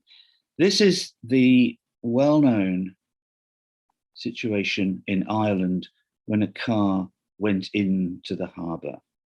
When COVID hit, if you like, and the truck comes to the rescue with lockdown. And yes, lockdown is successful. The car comes out of the harbour. But then the infections rose and we had to rethink it, because guess what? The lorry went into the harbour this time. So what do? We don't learn. We get another lorry, which gets the car out and gets the lorry out. So lockdown is successful until the infections hit again. Thank you. So thank you very much indeed, Chris Cooper. It has been a tremendous presentation, as they are always. Thank you very much. We all are going through these very unpredictable and really strange times, and therefore we have to start thinking about how to get out of this mess, I would say. So without any delays, we are going to move to the next presentation. I'm wondering whether Mariana Sigala is around. I haven't seen her in the room, otherwise Eugenia will follow. Mariana, are you in the room? It seems that Mariana is not here. Yeah? Yes. Ah, right, because I could not see her. So Mariana. Yeah, I had my camera off, sorry. Ah, it's okay, Mariana. No problem, you are welcome. So let me introduce you, Professor Mariana Sigala. First of all, Mariana, you are most welcome. Thank you very much for coming and for joining us for the Invtur conference. Mariana is a professor. Thank you for having me. Yeah, it's a pleasure, Mariana, always a pleasure. So Mariana is a professor at the University of South Australia and the director of the Centre for Tourism and Leisure Management. Mariana has also been teaching, was in the past in Strathclyde and also in the University of Westminster in the UK. And she's also linked with the University of Aegean in Greece. Mariana's interests, research interests, include services and experience management, information and communication technologies, and also tourism and hospitality, and also wine tourism. She has a long record of leadership and participation in international research projects funded by various entities, such as the European Union and the Council of Europe. Of course, that Mariana is a well-known name and face in the tourism sector, very much appreciated. And we also recognize Mariana because she is the editor-in-chief of the Journal of Hospitality and Tourism Management. So every time we submit a paper and we get bad news from the journal, Mariana, we see your face in front of us. Of course, that is not true. You know, the news that we get from the journal are always good news. So, Mariana, thank you very much again for coming, and the screen is yours. Thank you very much, Carlo, for the nice introduction. It's always humbling hearing who I am, and my pleasure to contribute to your conference, as always. I would also like to thank Professor Chris Cooper, because I think he made a very nice connection to what I am going to talk about. As I selected to talk how tourism and hospitality research might be or should be, or hopefully it's going to be in the new context. And I try to avoid COVID or post-pandemic because I'm really fed up with all these buzzwords. I just said it as new context. So without any further ado, I will start my presentation. I don't want to delay other speakers as well, but I'm happy to take any questions after I'm done. Before I share my thoughts with you about what we should be researching or how we should be researching, I think it's quite important to give a general overview in terms of what has been happening or is still happening in the tourism industry. Because of course, research, it has to follow suit and it has to contribute and have a real world impact as well. So I will first start with what is going on in our industry, which probably it's not new to you and you have heard it quite a lot, but I'll try to do this very quickly, and then I'll share my thoughts in terms about what we should be doing about research. If I would like to summarize the impacts of COVID or the changes because of COVID in the tourism industry, I would summarize them into 3 different levels. The first one, of course, it has to be what is happening at a micro level, at a company or organization level. And so far, we have seen that all organizations have been going through 3 major changes. How do you really manage the crisis immediately? I mean, how do you manage stranded people, cancellations, refunds, people that they want to return, people that they are traumatized, employees, and so on. After this has passed, and some companies, they're still experiencing some, let's say, side effects of that, many of the organizations, they went into a second stage in terms of recovering. How do you transform? How do you change your business model? How do you adapt? And quite a few of them, they have already started planning about what is the new next normal or how they should be operating after whatever the crisis is over, or how they should be operating in a continuous crisis, because probably that's also a very possible scenario as well. What the companies or the organizations have actually achieved within the first 10 days, based on this quote, or even within this short and limited time during the crisis, is what more or less it would have taken more than 10 months or even a year for them to accomplish as a change. And I will simply refer for one change that actually falls within my specialization, technologies and tourism, if somebody would like to think about it. For example, many companies were talking about, yes, we need to invest more on social media, Facebook, and we need to do virtual events. They have been talking about it for 2-3 years, and suddenly they were forced to do it within a week or a month. Unless if they were going to slow down and reprioritize their activities or feeling the need to do it, they wouldn't have done it. So the change that we have experienced, it's actually a change that under other circumstances, it would have taken much longer to be accomplished. And we have seen changes in many dimensions. Daily operating procedures or standards, think about remote working, cleaning, social distancing, in terms of managing crowds, events, you name it. Many companies have also innovated, forced or not, their business model, their partnerships with competitors or even with partners, their value proposition, the way they manage employees, you name it. We are also experiencing a continuous change in the industry structure. Fortunately or unfortunately, the ones that they were possible to respond immediately, they were the ones that they were already digital ready or technology ready, or they had the human capabilities to do it, which means that we have seen many of them dying in inverted commas. We have seen consolidation. We have been seeing online companies buying others. And we have also seen even companies exiting or companies outside our sector becoming part of the tourism industry. Just to mention, for example, the case of IKEA, the retailer, who is selling tourism packages in a box. You buy a box of Istanbul, which includes the furniture, the music, the teacups, the coffee cups, and you have a coffee in your room that you have set it up with IKEA furniture, pretending that you are in Istanbul, for example. So we have seen a lot of restructuring within and outside our industry, and this is going to continue a lot. What to say about the labor market? Brain drain, traumatized, remote working, a lot of things.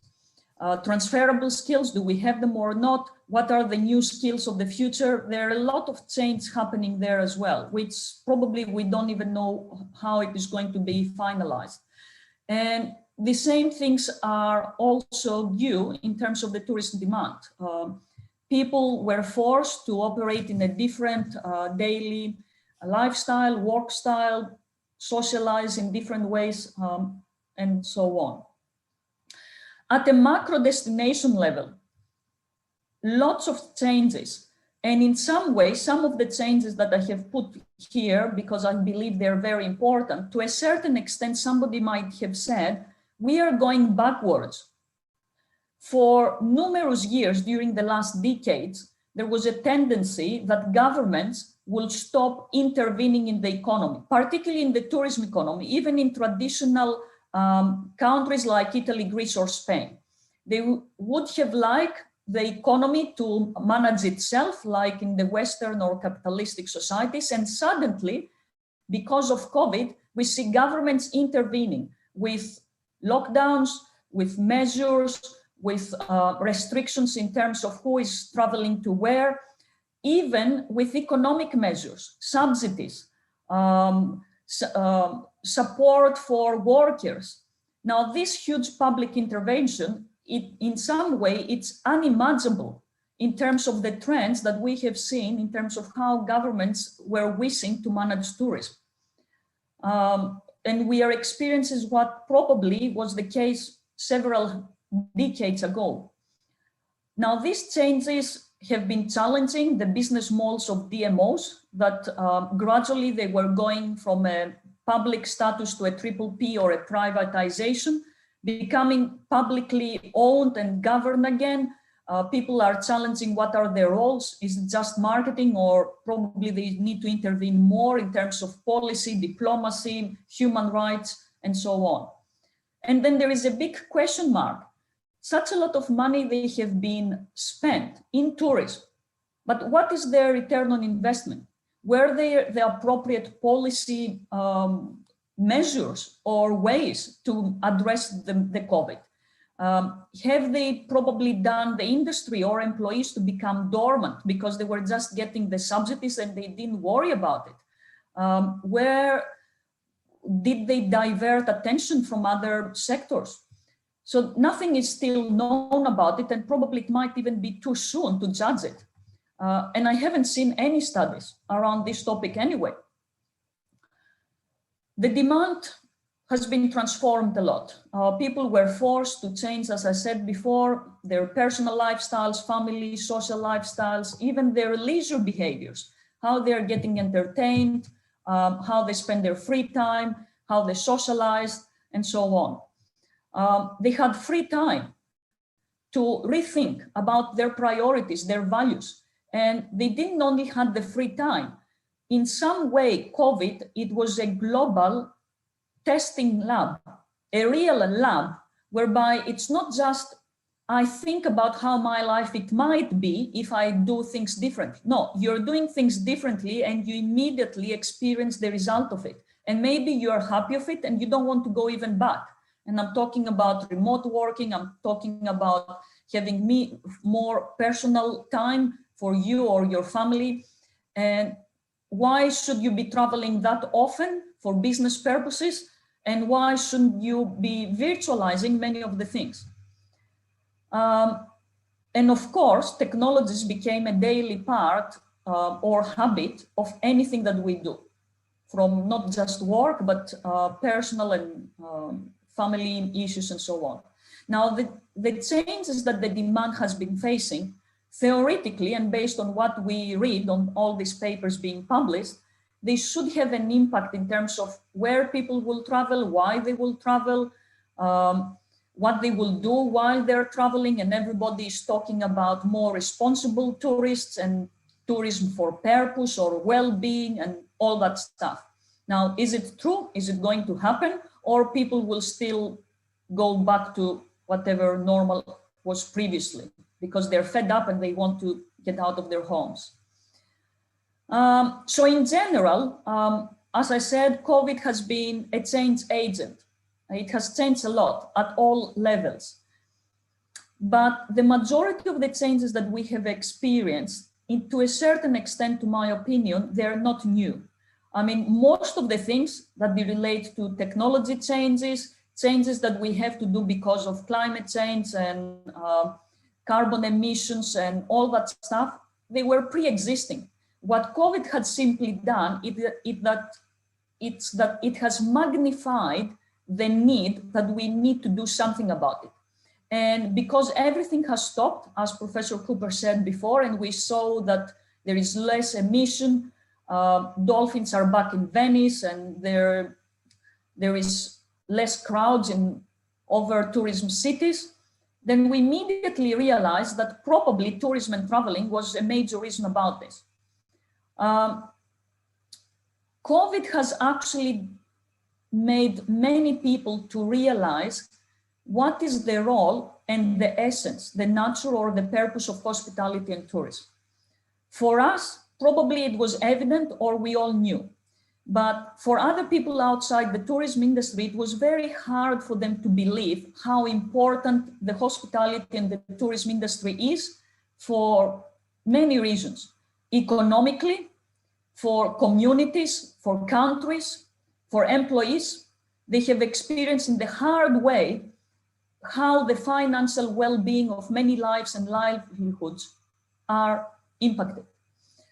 We didn't have to explain them anymore, you know, but they have also experienced how the mental well-being or the socio-cultural well-being of people is being affected when they're not able to travel or they're not even able to go out to meet family and friends, to attend a social event, a wedding, a graduation, you name it.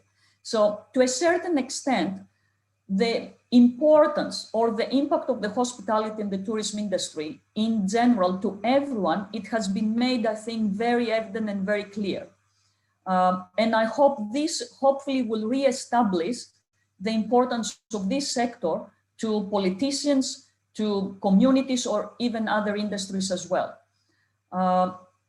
It was very important as well that because many employees from hospitality and tourism were made redundant, that many of them immediately, or some of them, they found other jobs in other sectors, which is also another very good, let's say, evidence that many of the skills that we have developed in tourism and hospitality, that they are very transferable, they're very mobile, and they can give career progression or aspirations to anyone. Now, this of course works the other way around. Tourism and hospitality has a lot to benefit from other industries and sectors, and hopefully we can also be welcoming people coming from other industries as well when we are back to business as normal. And this fresh blood, it can actually help us to renovate or restart from new lenses. So there have been many changes in the industry. Many of these changes, they are going to have long-term effects. Some of them we probably have not seen them yet, or we cannot even imagine them yet. And many of these changes, they are going to change the behavior of people, employees, customers, organizations. Psychology says that it takes less than a month to start a new behavior so that this behavior can become a new pattern. Well, you know what? We have over-exceeded this period of 1 month. We are already 1 year plus, which means that we already have new routines, new expectations, new lenses that we see the world and we interpret it. And probably this should be quite scary if we probably haven't realized what is these new behaviors that we have or expectations. So what this changes means for our research, for us as scholars, for graduates, for PhD students. Do we restart? Do we recover? Or do we rebuild? They all start with re, but they mean different things. I wouldn't like to restart. Restart means that I start by operating under the same conditions and assumptions. And of course, this is wrong to do because everything has changed. Do I recover? No, I don't want to recover. I don't want to go back. Nobody wants to go back. And we are not going back anyway. We really need to rebuild. It's a very good opportunity. It's a good crisis that we have to think it from a positive perspective and not a negative. So how do we rebuild in terms of research? Of course, research will have to follow the changes of the industry. However, we should not be doing research only with the purpose to monitor or to measure what are the changes and what is the new reality. As you can imagine, this is going to be a very descriptive research, a very, how can I say, research that is basic and fundamental to help us go a step forward, but it's not the research that will help us to rebuild. We really need to see even the old problems about sustainability, climate change, technological change, Industry 4.0 with new perspectives, new lenses, and to try to address these problems, not with the measures or the mentality and the mindset that we had before, but with new ways, new solutions, let's say. Everybody is talking about betterment, rebuild better. Well, what does better means? Do we define it as previously? Do all of us have the same understanding about what is better? We already know that there are many stakeholders in the tourism industry. Everybody has its own perception about what is better for themselves. So if we want to rebuild for better, I think the first thing to do is to define what we mean by better, and then start putting policies and measures in terms of what we should be doing. So how do we rethink research? We have to rethink, first of all, why do we do research? Professor Cooper raised a very good issue previously. He said submissions to journals have increased substantially, and this is very true. As an editor of 2 journals myself, you can imagine the volume of submissions that I had to handle, and I still handle, about papers related to COVID. But the majority of them, they were, as I said before, a reality check of what is happening, which has not finished yet, and it's really premature to conclude to any results. Is that the research that is important to reconfirm what we already know that is happening, or to describe what is happening? Yes, it is important to the extent that unless if we measure it, we cannot manage it, but it cannot help us to rethink or to go a step forward. Do we do studies to reconfirm existing knowledge? To give an example, you can imagine how many papers I have desk rejected in reality, that they were describing how a destination in X country, in another destination, in another region, they are managing the crisis based on previous theories. Well, I don't want another crisis to reconfirm me that there is a theory about crisis management and it is also applicable to COVID. We need to build new theories and we need to do transformative research that it can help us to tell us how we can rethink or rebuild the things in a different way. We also need to rethink what do we research. And I have 3 bullet points here, which I will explain here in a minute. So what do we research? We cannot continue research that we started before COVID in the similar way or pretend that nothing has happened. And I will give an example from a study that I started before COVID. And as you can imagine, I will have to readapt it or probably ask a totally different question if I wish to continue this, this project. So before COVID, I had a project which was trying to explain and understand how online food delivery is changing the hospitality restaurant industry and consumers in terms of their well-being. Do they spend more time cooking and shopping and discussing with their families and sitting down on a table with their children? Has it changed their lifestyle, their social relationships, so on? Now, I started collecting data just before COVID, and then COVID happened. And what this meant, it meant that everybody was on lockdown, and the only thing that they could do is to order food online. Now, can I compare my data before COVID with data after COVID? Of course not. After COVID, the reason why people were forced or they were using online food delivery, it was because there was no other solution. That was the only way, probably, that they could have food delivered from outside, or they could socialize, or the only way that they could actually be fed. So my hypothesis that online food delivering is changing lifestyles and consumers' behavior and relations, it's not valid, because it's not the online food delivery, it's the whole context that has changed consumers' behavior. And the same is for industry. I cannot claim that the industry wanted to penetrate a new market, isn't it? And they adapted online food delivery. So studies starting before COVID, they have to be rethink how to continue them, or whether you are able to compare research findings before COVID with research findings collected after COVID, because you're comparing oranges and apples. And of course, this doesn't really make any sense. And of course, this is a very critical question that many PhD students have, whereby they have formulated their research questions before COVID, then they had the COVID, and now they are into the stage whereby they say, oops, what do I do? We also have to start researching new topics. As I mentioned before, COVID has initiated a lot of changes at all levels, and there are many research questions that we do not have the answer already. For example, how social distancing is affecting personal service. People do not want to be in contact with employees anymore.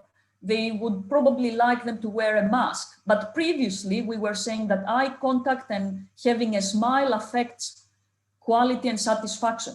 Now you're not able to see the smile because people are wearing a mask. What does this mean? How do you actually judge that somebody has a very nice emotional labor to provide you wearing a mask?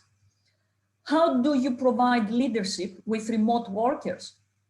No answer to that either.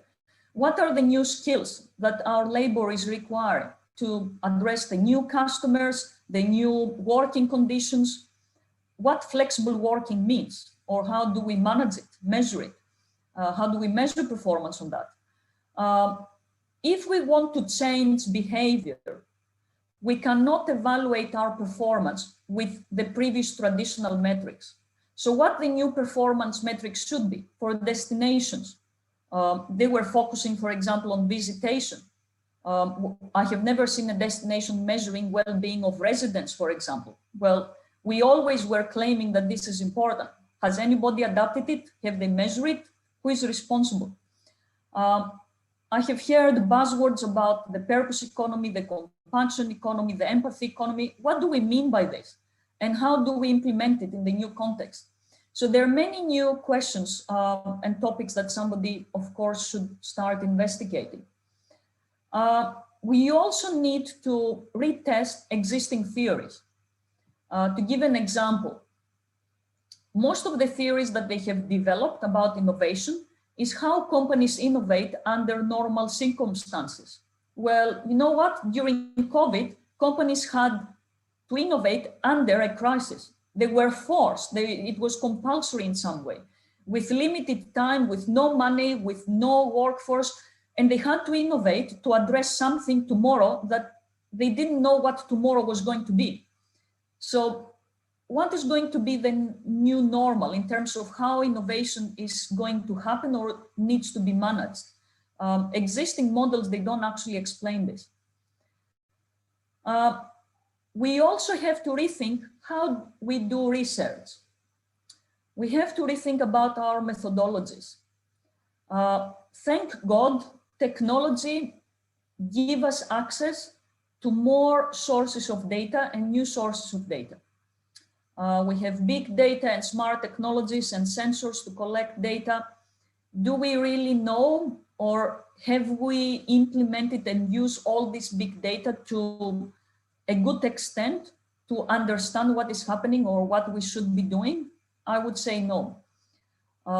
Most of the studies, for example, that I have seen about big data, they interpret big data basically about customer reviews or social media metrics. Well, this is only one type of big data that you can use. There are many others out there that they can be used and they can be collected and they are available as well. We can reach new samples. Technologies, they have given us access to data from developing countries, big data from Africa, for example, India, that we can do research in new contexts, in new people that previously it was difficult to find evidence or collect data. And we need to start using new collection methods. We are not able to travel, but this doesn't mean that we cannot do interviews. We can do Zoom interviews, we can do Skype to do discussion panels and so on. And if we are clever enough, if we do this, we can collect more rich data to analyze and make sense about what is happening. We can use software to interpret body language, to interpret image recognition, and it's not only text to transcribe and to analyze to make sense about how consumers behave or how employees respond to a crisis.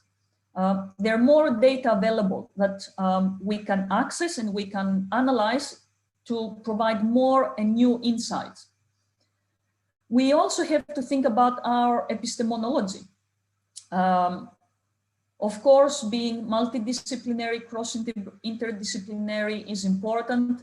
To a certain extent, previously I have claimed we also need to be anti-disciplinary.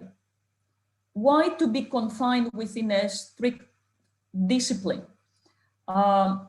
Changes that we have seen about banning mobility, they go against human rights. Has anybody read anything about political science? how they have been addressing that? Have they read anything about criminology, and how do you address the issue that you're not allowed to return to your country, for example, or to work? And before you go to work, you have to take the COVID test, and your employee has to trace you everywhere where you go. And if you've been to a place, you're not allowed to go to office. I mean, these things, they previously didn't exist. They probably have been addressed, or there is theory in other disciplines to help us understand how to manage it and how to address it, that we really need to learn from it. COVID and tourism, it's an open laboratory. It's a living testing lab to see how changes are being implemented, how people respond to changes. And we have to see that and realize it. We are seeing many paradoxes happening. People saying, I don't like to be invaded in terms of privacy, and then adapting mobile tracing and agreeing to check into places because of health and medicine reasons. Well, there is a specific, let's say, methodology or epistemology, the paradox research, that it can help you paralyze the situation, deconstruct it, to try to make sense of it in terms of how people behave and what the future might be, to create scenarios or understand behaviors. So even paradox research, it can help us address what is happening and what changes are coming, or they're here to stay. Lastly, how do we communicate research? I'm really sad all the time to see scholars getting proud, and of course they need to get proud when they publish papers on journals. Well, you know what? For myself, my satisfaction is not only when I publish a paper on a journal. I get more satisfaction when somebody from the industry or somebody from the community comes to me and says, you know what? I read what you wrote, I understood it, it can help me to change or do things differently in my life. My metric for success, it's not my publication record. My metric for success is how do I influence people to become better? And I have many stakeholders to satisfy. I have my neighbors, I have my industry partners, I have the communities around me. I have to translate my research in a language that is easy for them to digest, and I have to do research that it will help them, not research for research to have an extra publication in a journal. We need to publish research on multiple media, not just journals, industry publications, newsletters, things that people read in a daily life. And we also need to start rethinking about open research, open access journals, and how we can support this movement to make a really significant contribution to our field. So thank you very much. I hope I have inspired you to a certain extent, but I'm really happy to take any questions. So thank you very much, Mariana. It has been an excellent presentation. And what we are going to do is we have right now a number of questions that will be asked in the end of this session. But in the meantime, we are going to move to the next presentation to Professor Eugenia Wickens. And Dimitrios, you are going to introduce Eugenia. Am I right? Hello, Dimitrios. Hi, Carlos. Yes, I'm here. Yeah, the microphone is off. Yes, of course. I'm just keeping it mute so I was not interrupting Mariana and colleagues. Great pleasure to introduce Eugenia. Is a good friend for many, many years. Eugenia is the chair of the Own Tourism Sustainability in Oxford, which is a non-profit organization. And also she is the editor-in-chief of the Journal of the Tourism and Sustainability, Journal on Tourism and Sustainability. Her work adopts a psychological perspective and reflects her interest on tourism and sustainability. Eugenia has been in academia for many years, and we've collaborated on several things.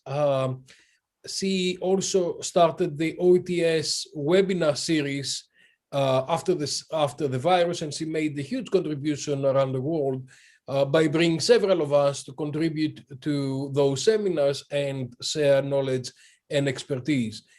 She has taught around the world, and I think she's got an affiliation in Malaysia right now, after retiring from a university in the UK. Eugenia, no more introductions, I think, are necessary. It's fantastic to have you with us. Please take the floor. Thank you. Oh, thank you very much for your warm words, Dimitrios. It's really nice to be here. First of all, before I start, I would like to give my special thanks to Professor Carlos Costa and all the conference organizers. I know the hard work that goes behind the scenes.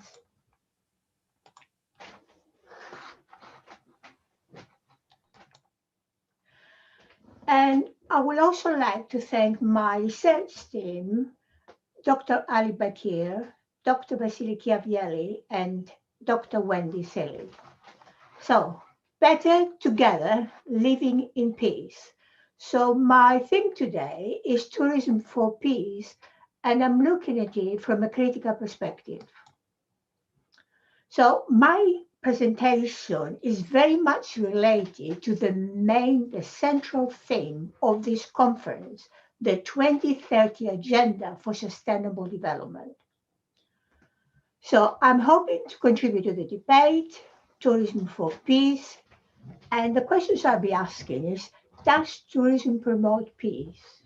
Can tourism contribute to achieving the Sustainable Development Goals? Is tourism taken for granted?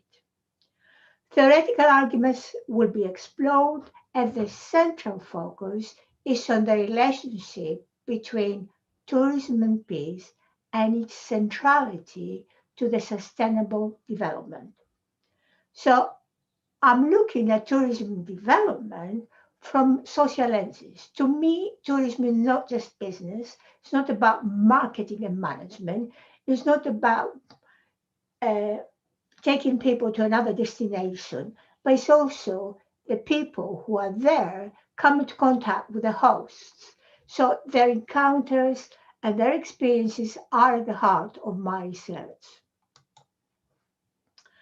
The Sustainable Development Goals were adopted, as we all know, by United Nations as to end poverty, to protect the planet, and to ensure that all people enjoy peace and prosperity by 2030. It assumes that each country can achieve its potential. Tourism is mentioned several times in the agenda for sustainable development, and of course, this is an acknowledgement of the global significance of the sector. And here we have the Sustainable Development Goals: no poverty, zero hunger, good health, peace, justice, and strong institutions. But first of all, let's just conceptualize what is sustainable development. It does evoke a lot of discussions, and the key issue is about sustainability. It's a development that meets the needs of the present without compromising the ability of future generations to meet their own needs. Tourism in sustainable development implies positive impacts on environment, society, and the economy, and is often viewed as a force for peace and cultural understanding. Number one goal in the 2030 Agenda is to alleviate poverty. We pledge that no one will be left behind. However, this is debatable. Commentators point to increased poverty and social inequality all around the world. Joblessness. A lot of people now, because of the pandemic, have lost their jobs. Poverty alleviation has been and is a global challenge for all. Dividing lines run between rich and poor societies, between people who have the means to travel as tourists and those, of course, who do not. Tourism sector has a responsibility to ensure that people, the environment and climate are not negatively affected. The Sustainable Development Goals provide guidance for the sector to play a better role in achieving the agenda.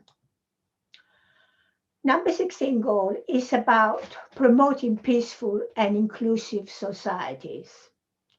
Conflict, insecurity, weak institutions, and COVID-19 remain a threat to sustainable development. Number of people escaping war and conflict exceeded 79.5 million last year. COVID-19 pandemic threatens to increase and exploit fragilities across the globe. I would say that the agenda is rather an ambitious, or we can say, of course, a vision to transform the world, to promote peace and cultural understanding. So, does tourism promote peace? Studies show there is a tendency amongst analysts to adopt one of two opposing orientations. One claims tourism is the magic potion for solving all the socioeconomic problems faced by countries. The other sees tourism as an evil that generates conflict, that is fundamentalism. These orientations, however, are best seen as the ends of a spectrum of opinion with a variety of views lying somewhere between them. The peace through tourism discourse has been appropriated mainly by politicians and industry to advance their own vested interests. The counter-argument is put forward by those thinkers who draw our attention to the perceived evils of globalization. How tourism as a whole contributes to world peace is a much more complex and problematic issue, and that's what I hope to demonstrate today.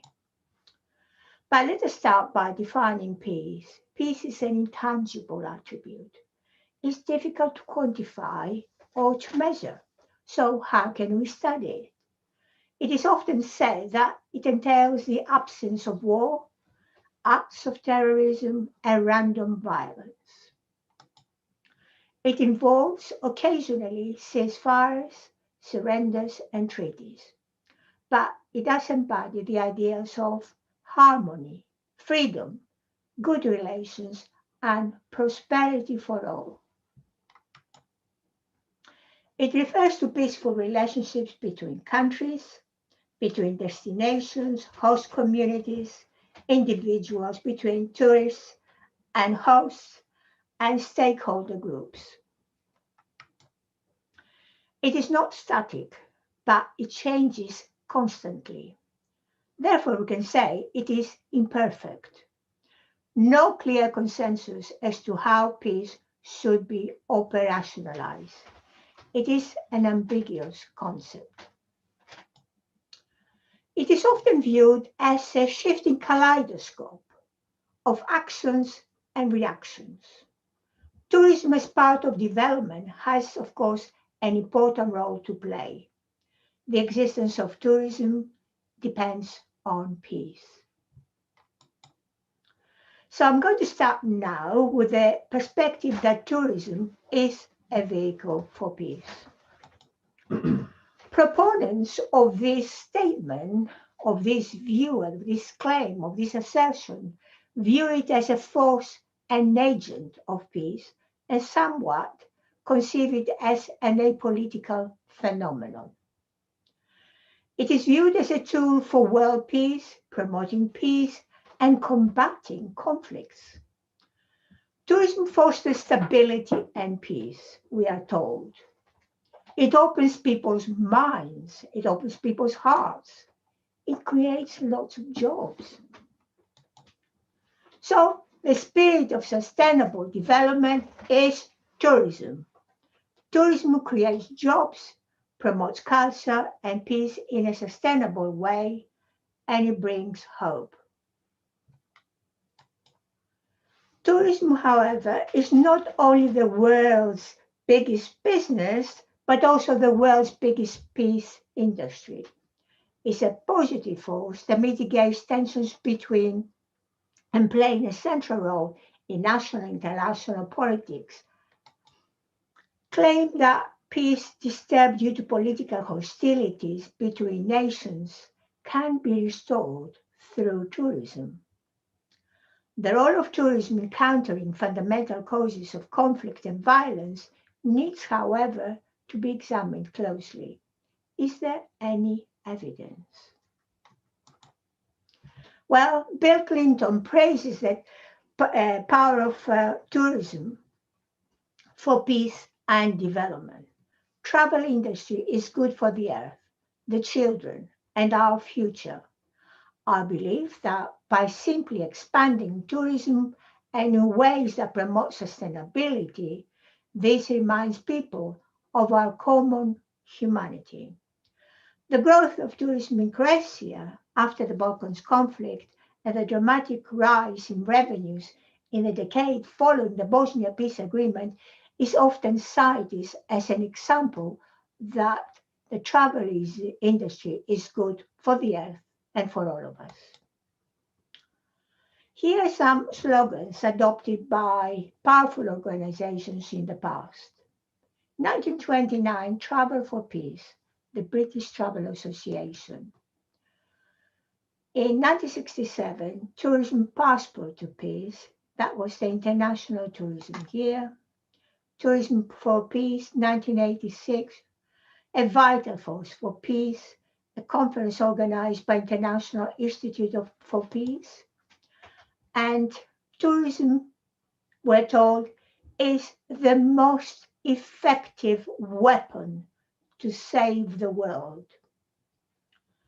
Tourism jobs, better future for all. But does tourism promote peace and understanding? For proponents, there is no doubt it does. It is regarded as a vehicle for economic and social development. More tourism means more jobs, more revenue, and more peace.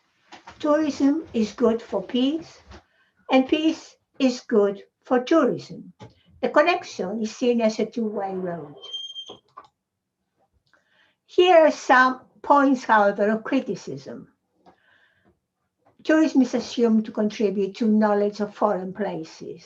Not all tourists know where they are, and that is shown from my research, whether you go abroad. Mainly they seek the sun. Empathy with other people, do they? Tolerance that stems from seeing the other. So where is the evidence for these assertions? Can tourism help stability by providing jobs and promote peace and prosperity?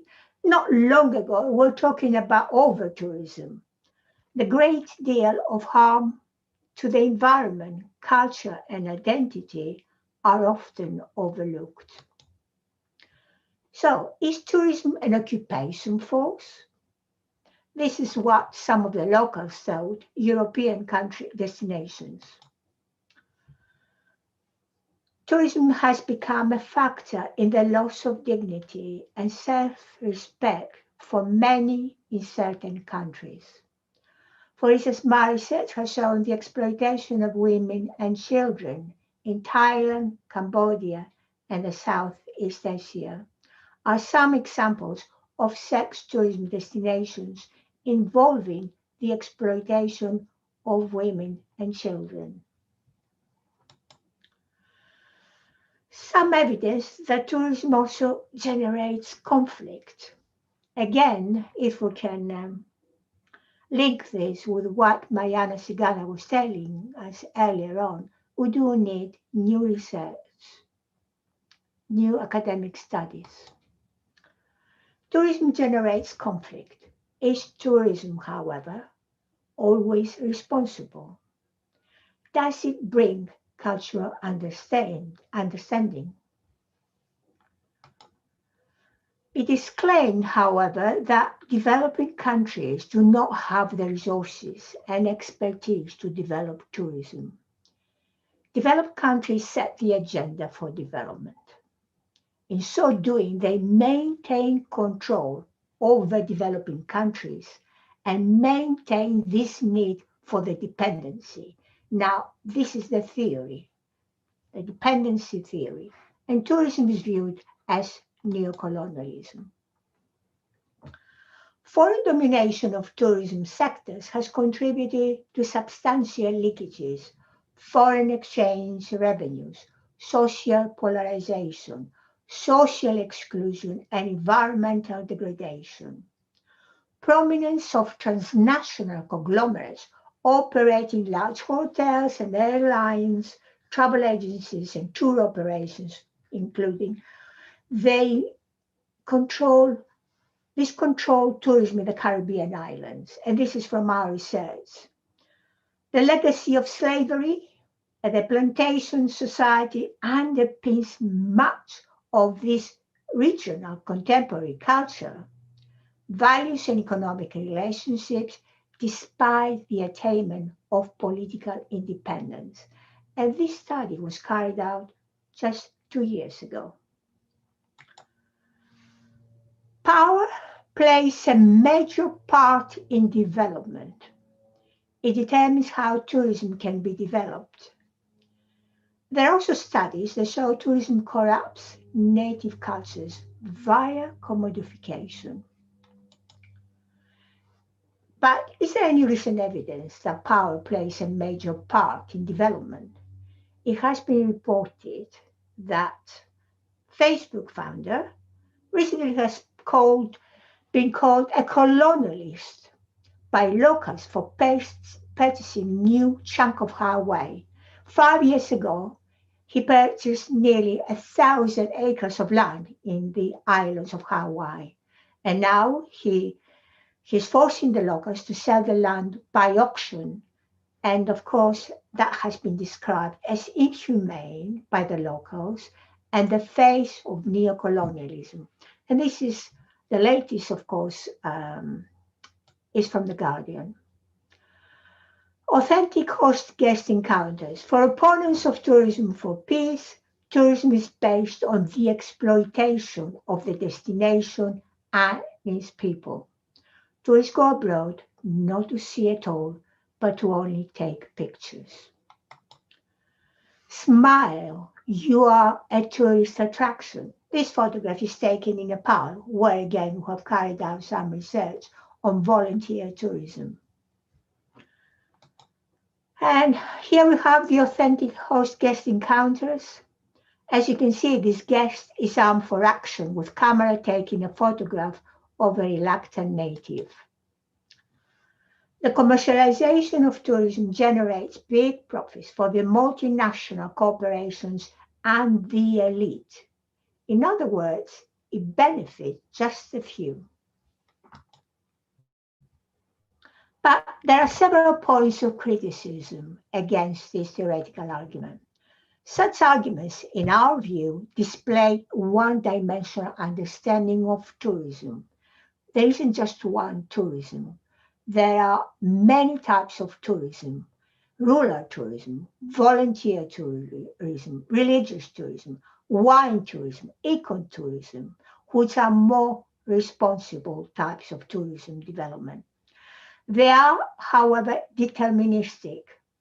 Several studies point to the complexities of tourism development arising from the ongoing globalization.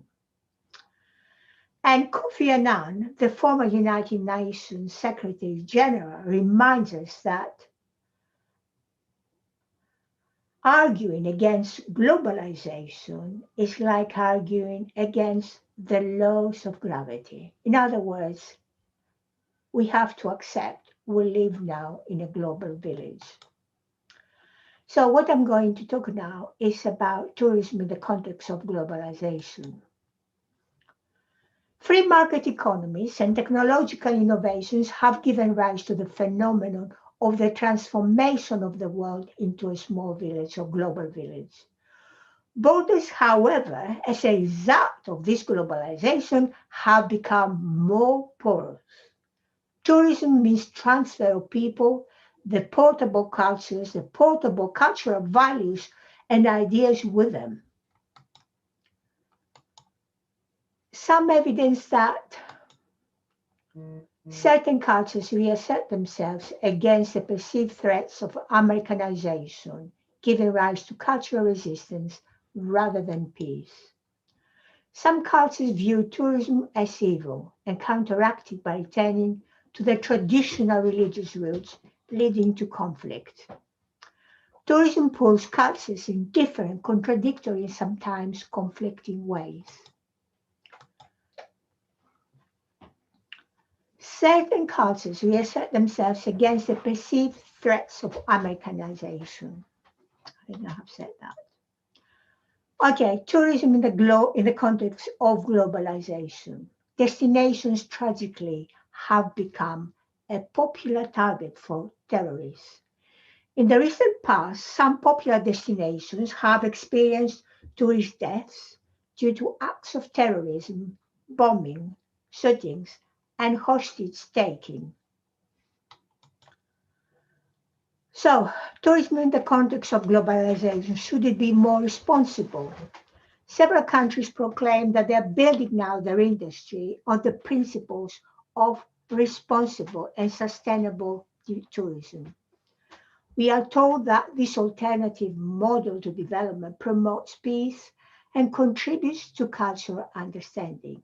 But is this Pandora's box? Do we know enough about this area?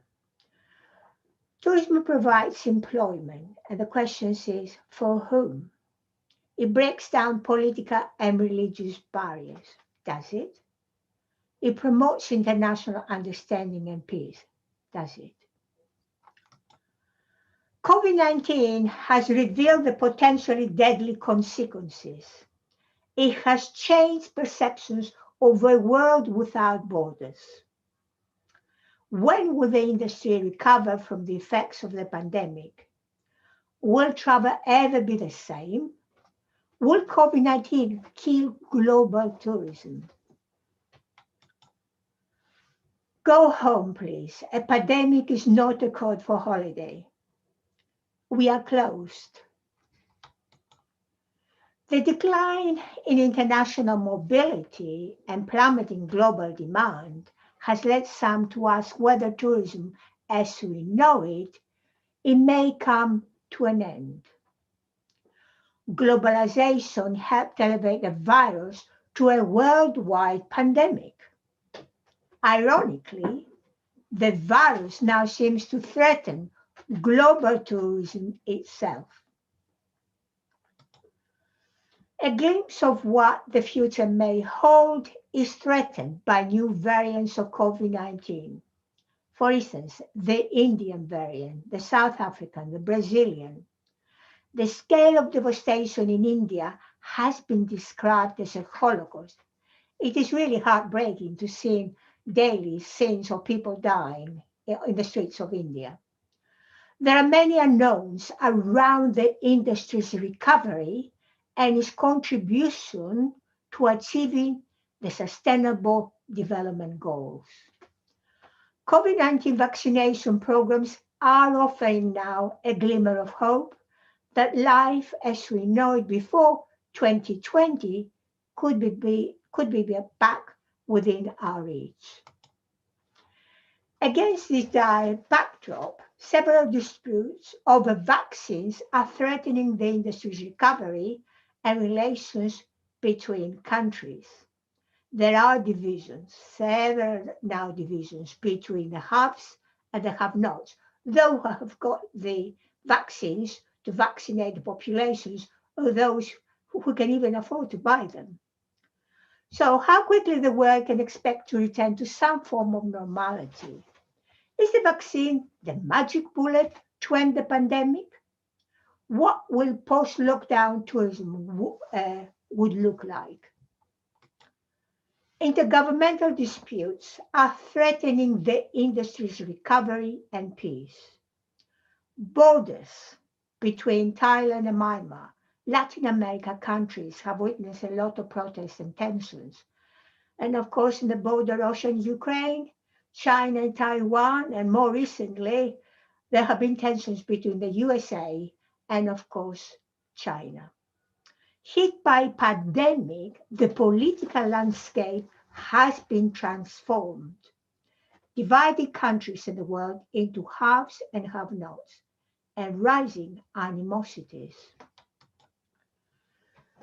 Okay, my conclusion is that the question whether and how tourism contributes to world peace is more complex and problematic. This is what I've tried to demonstrate today. Complexities of tourism and international relations are often ignored in textual representations, or they are ignored also by social scientists. It is hard to prove any causal relationship between tourism and the development of peace. The world has been experiencing seismic changes. The pandemic has created a global socioeconomic emergency, and tourism's ability to play a major role in achieving the United Nations ambition to transform the world by 2030 is problematic for a number of reasons: increasing poverty, social inequality, COVID-19 pandemic, and rising global tensions. Thank you for listening. I hope I did not overrun. Thank you very much, Eugenia. It has been a brilliant presentation, as they are always, of course. We are talking today about sustainable development goals. Many of us, we came from departments of geography, planning, economics, management, but of course that in the end, and the bottom line is, when it comes to tourism, we have to talk about the soul of tourism. And the soul of tourism are and is people, of course. And therefore, we have to think how people can play a center stage in the development process. And therefore, your presentation has been extremely important. And I'm sure that we are going to have several questions in the end of this session. So now we are going to move to Rosana Mazaro. Rosana, are you around? Rosana is based in Brazil. And Yes. Okay, Rosana is here with us. So let me introduce Rosana. I would start by saying that Rosana is a friend, of course. She is from Brazil, a Portuguese-speaking country, and of course, you all are good friends, and Rosana is also a very good friend from Brazil. She works on tourism innovation. She's based in the University of Rio Grande do Norte in Brazil. It's a brilliant, a very nice place. But Rosana was also in Barcelona for her PhD, where she did a very nice job. Also, Rosana did a postdoc in the United Kingdom, and she has an extensive CV. Of course, we all recognize that. Not a long time ago, a few years ago, she was president of the Brazilian National Association for Tourism. And so, Rosana, this is your presentation. It's a pleasure to see you here. Unfortunately, it's not in person. You are not in Aveiro. We would like to see you all in Aveiro, but next time, in 2 years' time, of course, that it's going to be a pleasure to come back to the track and come back to the University of Aveiro. Rosana, the floor is yours. Thank you very much. Thank you. Thank you too. I'm a bit nervous, of course. You don't need to be nervous. You are among friends, so there's no problem at all. Yes, I hope so. And of course, after many colleagues from many interesting things to say, I hope have to say anything interesting. Still, firstly, well, good morning, everybody, because here in Brazil is very early. It's 7:30 in the morning. Woke up for 4 and 3 in the morning to stay here, almost ready. First, really would like to thank you for the honorable invitation to speak at the Invtur. For me, it is a really special event.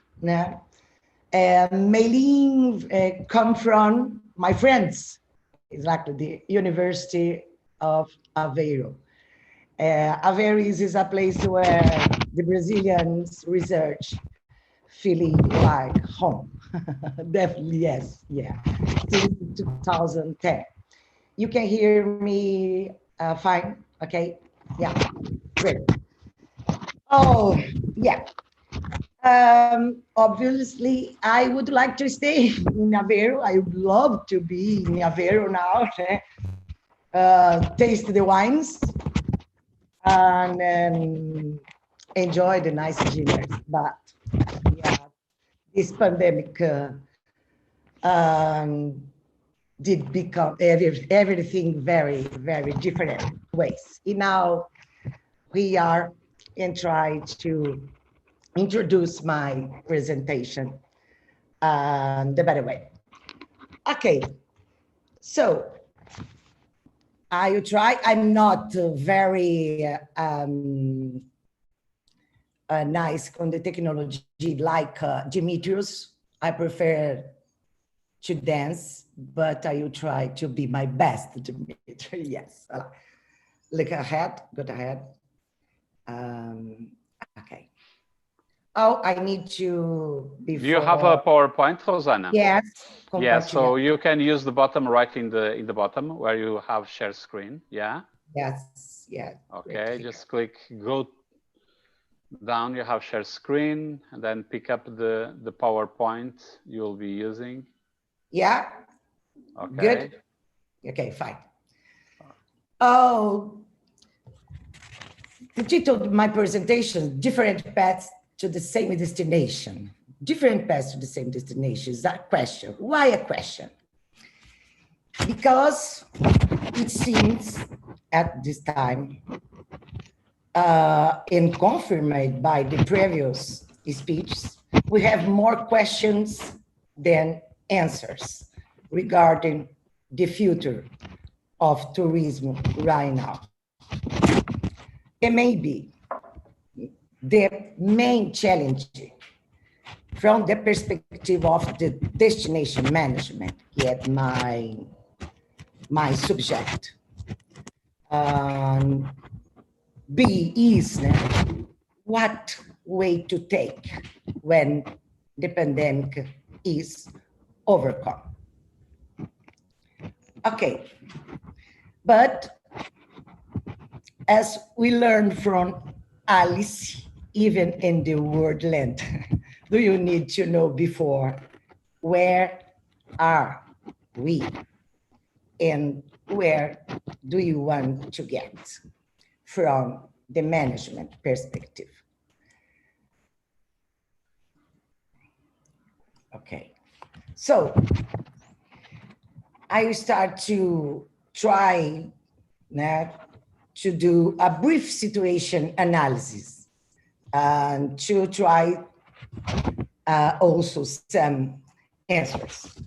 So we have from the Big Bang to Big Bang, big gap. Now I consider how you speak before.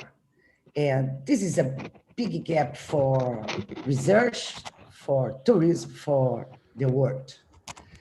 And never before we face some situation on is broke, is closed. So the question maybe is, my presentations have more questions than answers now, because this is, I think, it is the situation now, the context.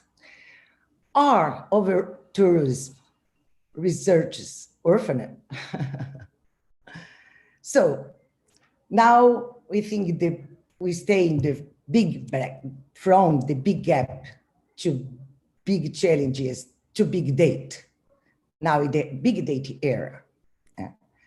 So now the situation is in the researches about technology called the podium. Now looks like the technology stay in the middle the discussion. Now the challenge is the future is from big data, how to comment Mariana, to big brain. Because big data is not the answer, but what to do with big data. Now you need to put the brain to work. So anyone in charge or the pilot missing, call the manager. I think now this is a big challenge for the managers to try to answers for them. So I will start to analyze which way, which path we have to take from the manager perspective. So I will try to use here the very old, I think from the beginner, the manager. Yes, is a Kanban methodology to try to identify what have in the essence, the approaches that we have now to think about the future, which support, theoretical support we have to implementation, the approach, the management approach to destinations, face the big challenge. I'm sorry, the very small, I try to, the figure here is a little, the words is a little, but I will try to explain. So I use here the Kanban methodology to put the main ideas from each approach, only for here, I think the main, to try to, to try to find out a way or the best way to different or the destinations. So I found out many symmetries. Here is the approach. Here we have compared to smart tourism, sustainable tourism, competitive tourism, and here is community tourism. Here's his dimensions, the big dimensions or pillars of each other, each one. So symmetric factors. Rosana, let me just tell you that we can see your PowerPoint. Nós não estamos a ver o teu PowerPoint, Rosana. Eu penso que aí, não, mas não faz mal, estás a ir muito bem. No. Sorry, I'm going to give some instructions in Portuguese, but at the same time we will try to sort out because we have a problem with the PowerPoint. Embaixo, tem embaixo onde tem share screen ou partilhar. Ah, ok, agora já está. I'm sorry. That's okay, no problem. Yeah, now we see perfectly, okay? So it's okay. I'm really sorry. Now I need to find here, how I manage that, yes. Yeah, you just use the arrows. This, yeah. Slide, the previous slide, did you see? No, not to the previous one. So you can go through them very, very quickly. Ok? Nós não conseguimos ver o início, mas se correres os slides não há problema. Muito rápido, não há problema. Okay, this is the beginning. This is the first one. Okay, this is the first one. The Chito. This is when I told about the different situations from Big Bang, the big gap to big date, and then to try to identify what situation we have. So the approach to compare it. So I use it here, the Kanban methodology, the very, very, very old methodology to try to compare what difference in the essence of each approach we have. So we have smart tourism, sustainable tourism, competitive tourism, and community tourism. So here these pillars, each one. I compare. In governance, for example, this is a factor, sorry. This day you can find in any approach, of course, because this is a main factor. Here we have sustainability.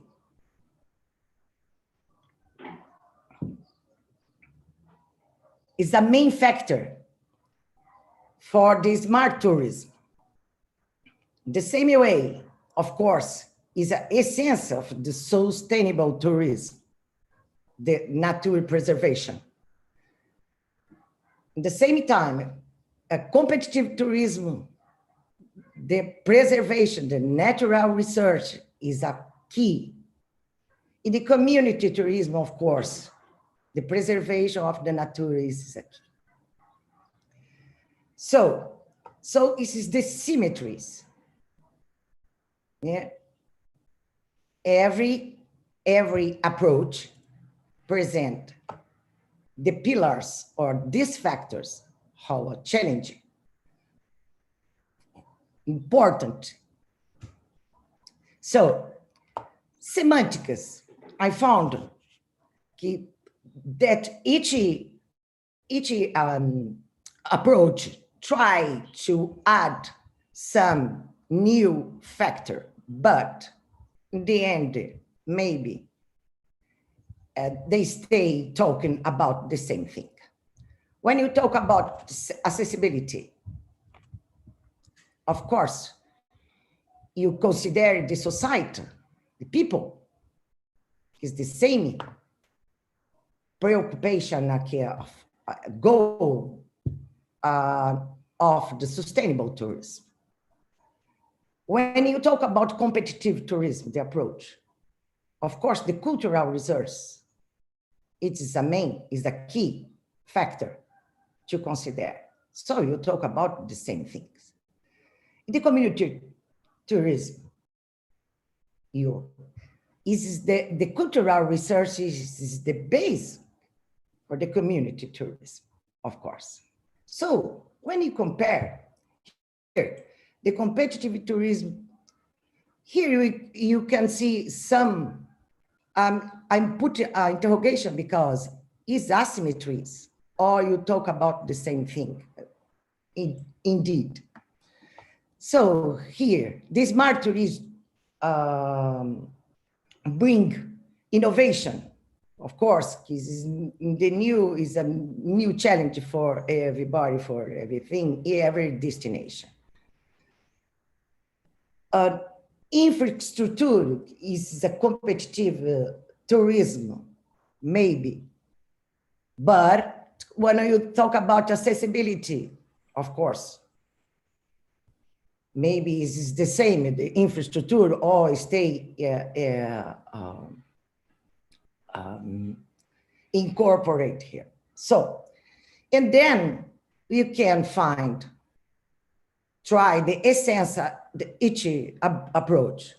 Here, the smart tourism looks like the information iteration that the management needs is the main mission is manage the information in the iteration. The sustainable tourism, the goal, the management is the preservation recovery. The competitive tourism is strategic, is marketing. Now they put here in red, I put it here in red, the similar factors. In community, the essence is management from local communities, the protagonism, the community. So, put it this way, this is a big challenge for the management. to put to implementation, like how said Mariana once said, we stay ready to implementation. For me, this is a big mess. For the brain, the managed brain, this is how I can see, imagine him. I put here a brain synapses to compare. This is a big mess for the management to see the approach put this way, like box and layers. It is too difficult for us to understand, to capture how to implementation that. Also, there are differences in the essence of the factors. Some refer to objectives, such as preservation of the nature, sustainability. It's a goal. Others relate to process, those, the middle, such as technology. From my point of view, and the problem is the distortion, of course, of the essence of the approaches. Sustainability suffer from a banalization and indiscrimination in the use of the term. Nobody knows how to implementation this sustainability. I talk from the point of view from a Latin American person and from Brazil, of course. Smart destinations seems to treat technology as if it were a goal in itself, and it's not.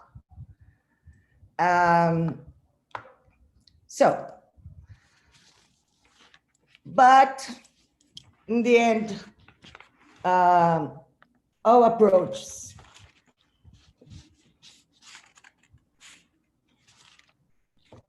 seems to give rise to a single future. Quality tourism for visitors and sustainable development for residents.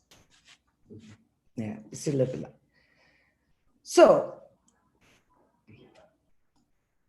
considering the technology is a key, and that's impossible to ignore, of course, that sustainability is a goal that is impossible to avoid.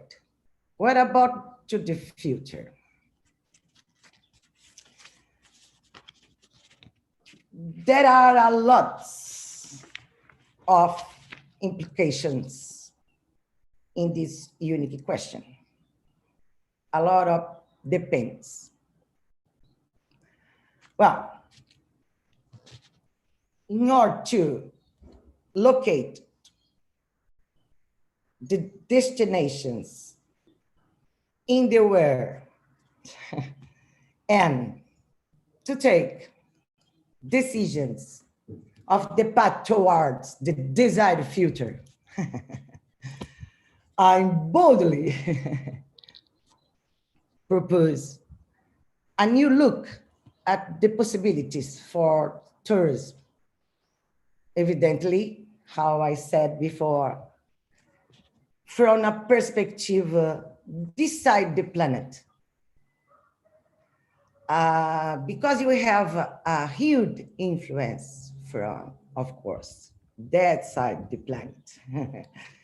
Now, Eugenia, brilliant talk about the difference between countries, among countries, and said about the situation in Latin America.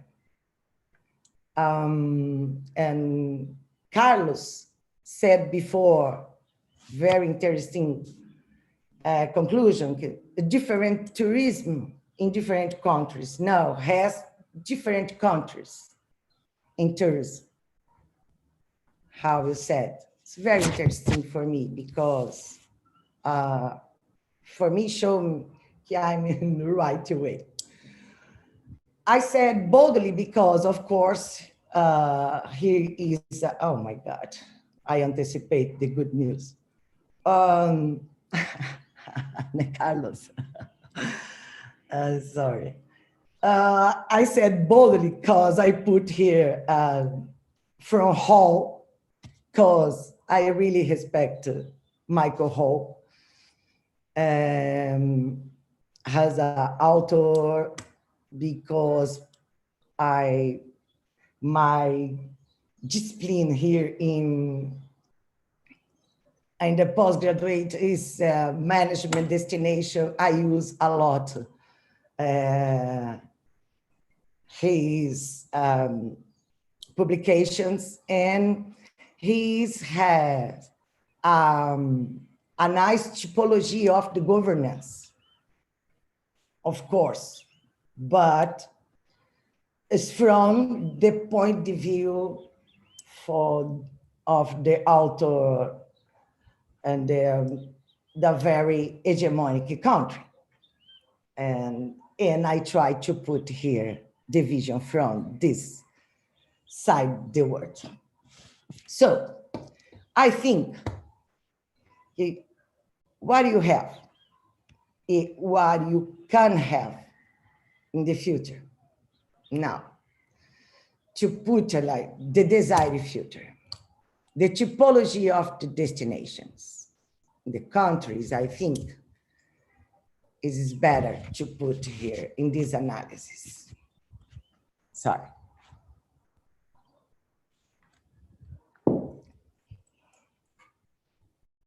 For one square, it is Carlos, the right there. See, we have. I don't like to call the developed or not developed country. Yeah, we can see the PowerPoint, but in the meantime, Rosanna, we have another 3 minutes, if you don't mind. Oh my God. No, 5 minutes, 3, 5, it's up to you. We are a little bit flexible, okay? We will mix, you know, the Latin flexibility with the Anglo-Saxon organization. So we'll try to do our best. Just 2 slides more. Yeah. Yeah. This is almost my conclusion. So what do you have here? For me, I put matrix myth from the film, the fiction. Okay. A typology of the destination managers. For me, since always. Here we have the hegemonic countries. I prefer from developed, because what is developed? So this is a very critical thematic. So hegemonic, peripheral, traditional tourism, sustainable tourism.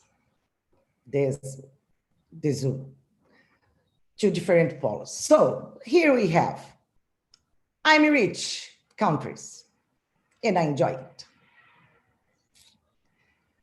The example here for me is United States, of course.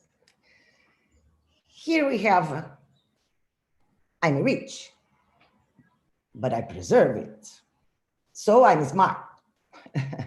Here's smart.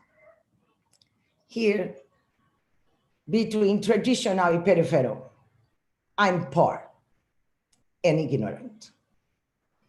It is, I consider, unfortunately, Brazil in this square. Another one says, I'm poor, but visionary. Costa Rica is a country could put it here in this square. So for us, when you think in the smart tourism, the new approach, for us, when you look for the east, here, very close, I can see this. It is fantastic. It's beautiful. It's very smart. It's very, you have a really research to put on in tourism. This is a beautiful beach, 10 minutes from my home. But see the television, the news, look at that.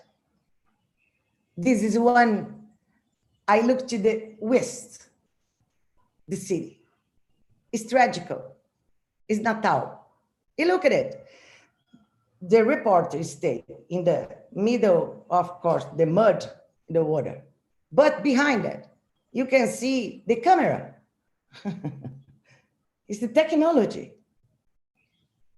It's a camera. It's a CCTV, Dimitrios. But look, the technology can't to solution the problems. Here, this is a parabolica antenna. Fantastic. This is condition the people life. This is tragical. How to think about smart tourism in this condition. So this is, sorry, the rustical, but I think this the way is very complicated. It's a fine line as well. So which way I choose to put my future, and depends a lot of the conditions, the management decisions. So conclusions. Governance is make choice in front of priorities. This is the question. So we have priorities, and the tourism is a way maybe to put the priorities on. Of course, it is a very important economic sector, but we don't have basic conditions for the population before. Earth, I see in about the approaches. Earth, society, and cakes can be divided in layers. Disconnect, anti-contradictory sometimes. But we researchers need to understand the life in society on Earth is systemic, dynamic, simultaneous. It's complex. It must be analyzed in a plain and systemic and organic process. What comes before? What's the middle? What is the outcomes we have there? How to think about technology if missing food to feed the brain. The pandemic here in Brazil destroyed the country. This is a very sad situation. Well, friends, thank you for accompanying this journey. See you next week. So thank you very much, Rosanna. Thank you very much for your presentation. Very nice presentation, no doubts about it. And now we have the last 30 minutes for questions. So what I would like to do is to ask both Filipa and Zelia. I'm sure that they have been organizing a number of questions. And in the meantime, Dimitrios, do you have the questions that we got from YouTube? Can you summarize some of them and let's make this a bit more active? And even Tanya is with us, so she can also answer the questions, okay? So let's ask Rosanna to stop sharing the screen so we can see people. Yeah, I tried. Thank you. It's okay. Very good. Fine? Yeah. Yeah. I think there are a lot of questions about post-COVID tourism, and I think, you know, everybody actually mentioned that. And the issues about what's going to happen after COVID and whether COVID has actually made an impact in terms of consumer behavior? Would people go for more sustainable kind of flights? Would they go for more sustainable kind of behavior? Or they'll go back to what they used to do? And I think this is $1 million question, and we may like to ask Chris and who is with us. And actually, Tanya may help on that because of her specialization in sustainability, and Eugenia. So there are conflicting trends. I mean, what we've seen in Asia, in China in particular, people went straight back out on big scale, and they were very, very keen to return to what they consider as normal. And then yet a lot of academics, they are talking about, degrowth and kind of start designing tourism in a different way. Chris, would you like to tackle that?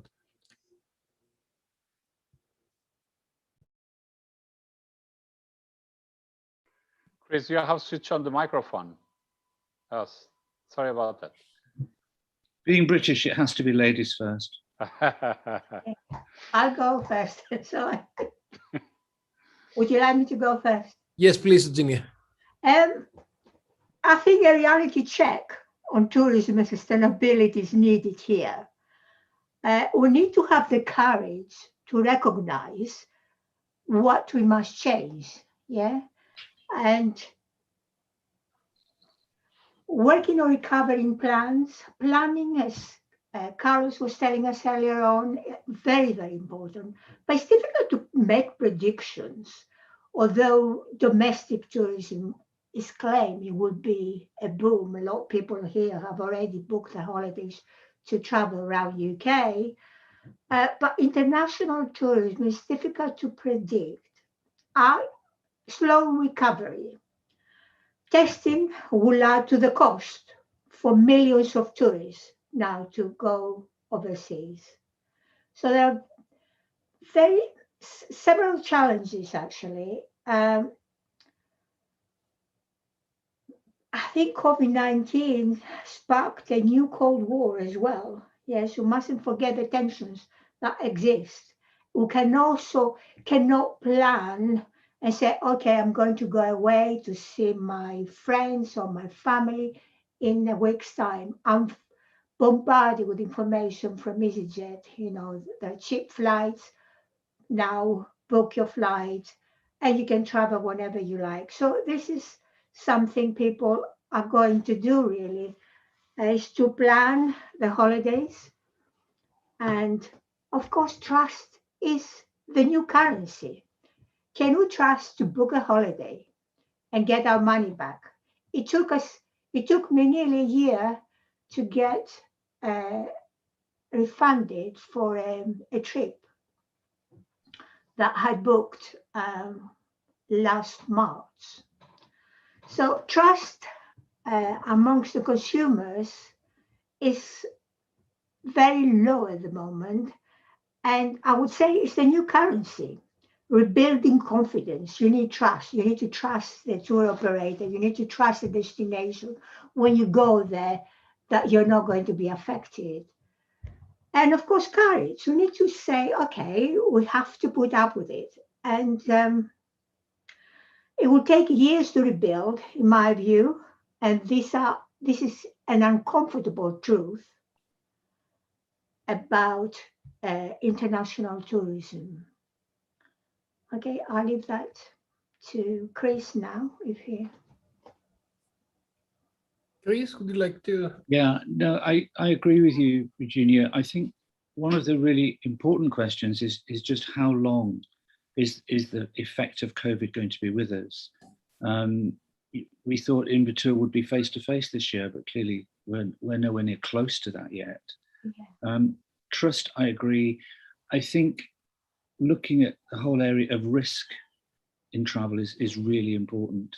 There are reports in the paper today here that it will take 10 hours to get back through Heathrow if you travel overseas because they haven't got the forms ready, they don't have the customs officials. When you put that as a constraint, when you add the cost of testing as a constraint, the possibility of quarantine, my pessimism about tourism roaring back to where it was, I think might be misplaced. I think it's going to take a long time, as you said, to get back to where we were.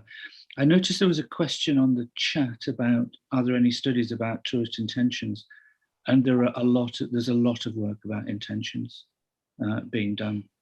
And they vary so much across different segments, different nationalities. So it's very much an unknown, but I think that question of just how long will it be before we get back to normal is really important. Yeah, I agree with you, Chris, very much so. I think it will take a long time, really, for the industry to recover. And of course, for people to feel more confident to travel. And as you said, Heathrow, I'll be reading about the Heathrow. You don't want to go before you start even a holiday to wait at the queues for over 10 hours to be checked. And also the cost, you know, that will add to the trouble. So are we witnessing the mass tourism? I don't know. It could be more like special interest tourism.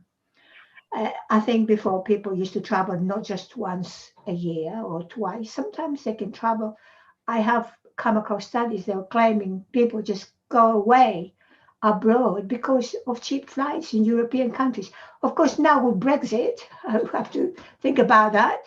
Things may change, but it's all to do with trust and feeling confident, I think. And of course, we have to have realistic solutions to these issues. WHO tells us that the pandemic will be with us for years to come. We may have been able here in the UK to vaccinate the majority of the population, but not abroad, you know? I mean, would you, and we still don't know very much really about the vaccines. There is some claim that they don't protect you for a very long time, or we don't know for how long time they protect you. So it is difficult really to plan ahead for the tourists and also for the businesses. Smart tourism, of course, the videos will tell us about it, might assist us. Virtual tourism, it might grow, and but I can foresee that people will just use the staycation, stay at home. You mentioned caravanning and tent, going, you know, somewhere with your tent. And this is what my family is going to do this year, you know. And it is a very difficult situation we have found ourselves in. And it's difficult to make forecasts really about the future of tourism. Of course, I know about the Sustainable Development Goals, and I mentioned that it's very difficult to achieve them now because tourism, it has come to a standstill. I think we need to be a little bit more optimistic. Sure. I think what is happening is you have got displacement. I don't think that people do not take tourism. I think what they do is they change the way that they're doing tourism. Bournemouth had a fantastic summer. The inland in Portugal had a fantastic summer last year because a lot of people discovered places that they never thought before. And people were going the opposite direction from where they were going before. It created a whole range of different issues. A hotel room in Bournemouth last summer famously sold for £850 in one night, which is 5 times more expensive than what should have happened. Okay, it was one-off, but it was on the record. And one of the things I'm going to do just after we finish this is I'm going to go and see one of the hotels nearby that I'm collaborating with that has got a huge problem right now because of the demand they've got for domestic tourists, but they cannot recruit enough staff, especially after Brexit, because a lot of people who are here, European people who were here in the COVID period, they escaped back to their countries because they lost their job and they couldn't survive economically. But now, because of Brexit, they cannot come back here. So there's a whole range of challenges. I think it's we really need to understand that tourism activity has not stopped. It has been displaced. It has taken in different places. In May, air transportation had actually been affected dramatically. But what people did is substituted long travel, airline travel, to domestic kind of places. Now, if you've got countries like the UK or Germany or the Central Europe where there's sufficient demand domestically, it is great. If you've got countries, I'm not sure about Portugal, but Greece has got a very small domestic market that can afford to actually replace the international market. And these countries, they found much more difficult to actually deal with the issues. Having said that, what you see is that a lot of people are doing different things to develop their resilience. So they're doing different kind of ways of managing in the short while. But I think a lot of people are really anxious about whether we're going to go back to 2019. And my feeling is that we're going forward to 2022, 23, where the volume will rebuild, but the type of holiday, the sophistication of the holiday may change dramatically. I don't know if who would like to take this? Yeah, let's also ask Tanya what is going on also in Slovenia and how do they see, these kind of problems. Okay, thank you very much. All what has been said, of course, it's also happening in Slovenia. The domestic tourism has replaced in some destinations. But Dimitrios, there were losers and winners in this situation. The accommodation sector has achieved higher prices because we had vouchers, and so they didn't need to reduce the prices.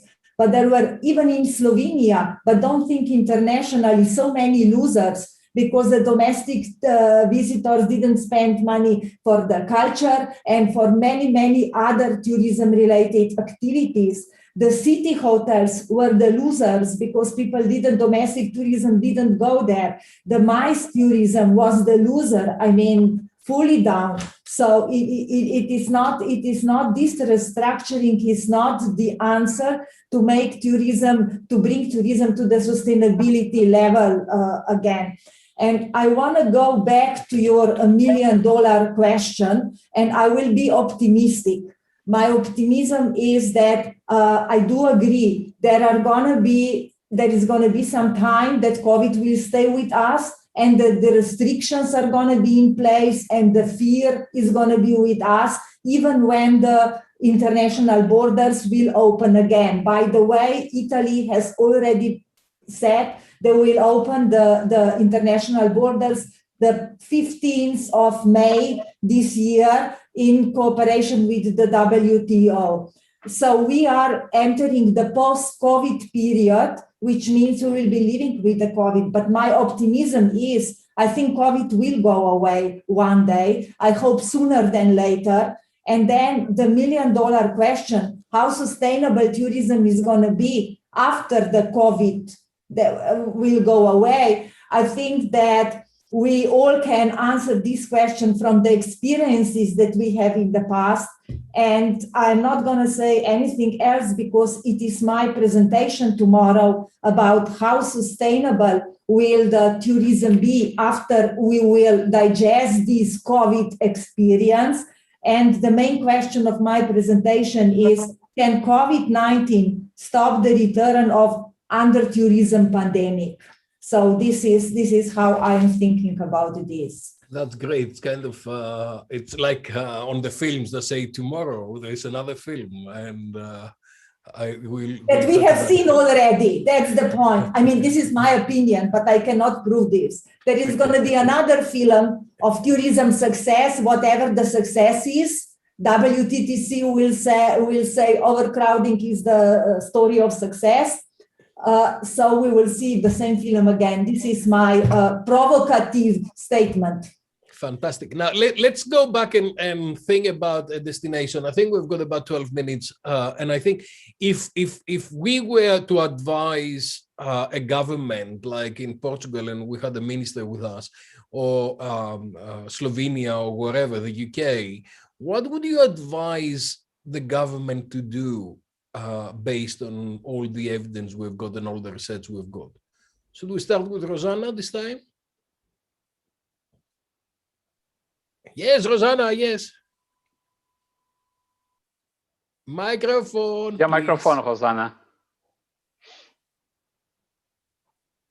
The government, it is your answer. Yeah, what can we advise governments as we're going towards 2022, 23? What should they do? I mean, it's a pig's job right now. It's really, really difficult to actually open and be safe and organize everything. But when we're looking to the future, what are we looking at? I think I tried to say in my presentation when I said we researchers, and we detected the knowledge. We need to translate the government. These approaches, this find out we have, and to how I say, to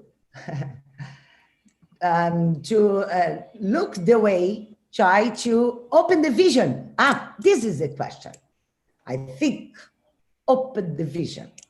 The vision as the government, the manager, because when we talk about government or management, we talk about people. People, we take decisions from, and many questions, values, interests, pressures, everything. I think the goals, to sustainable goals for us here, we have a democratic system, a republic system. We will have election even for each 4 years. So you have from the government plans from their time, the temporal horizon is 4 years. It is not long term. This is very critical. The government, we have, we used to say here, we have the government plans in non-state plans. Can you understand me? So, yes, the future, the vision, for example, the photo that I showed, this is terrible because for the management, if for people, how you talk about technology, how I said, technology for a smart destination. When you talk about smart destination here, the sensation is that image I showed.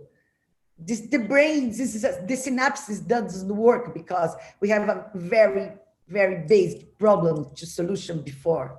It is really hard to think. And so this is the question, the future vision. I have this factor, how a key factor for the governance.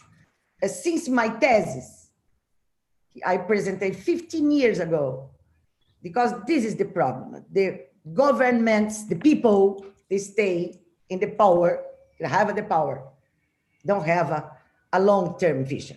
This is, for me, is the main question.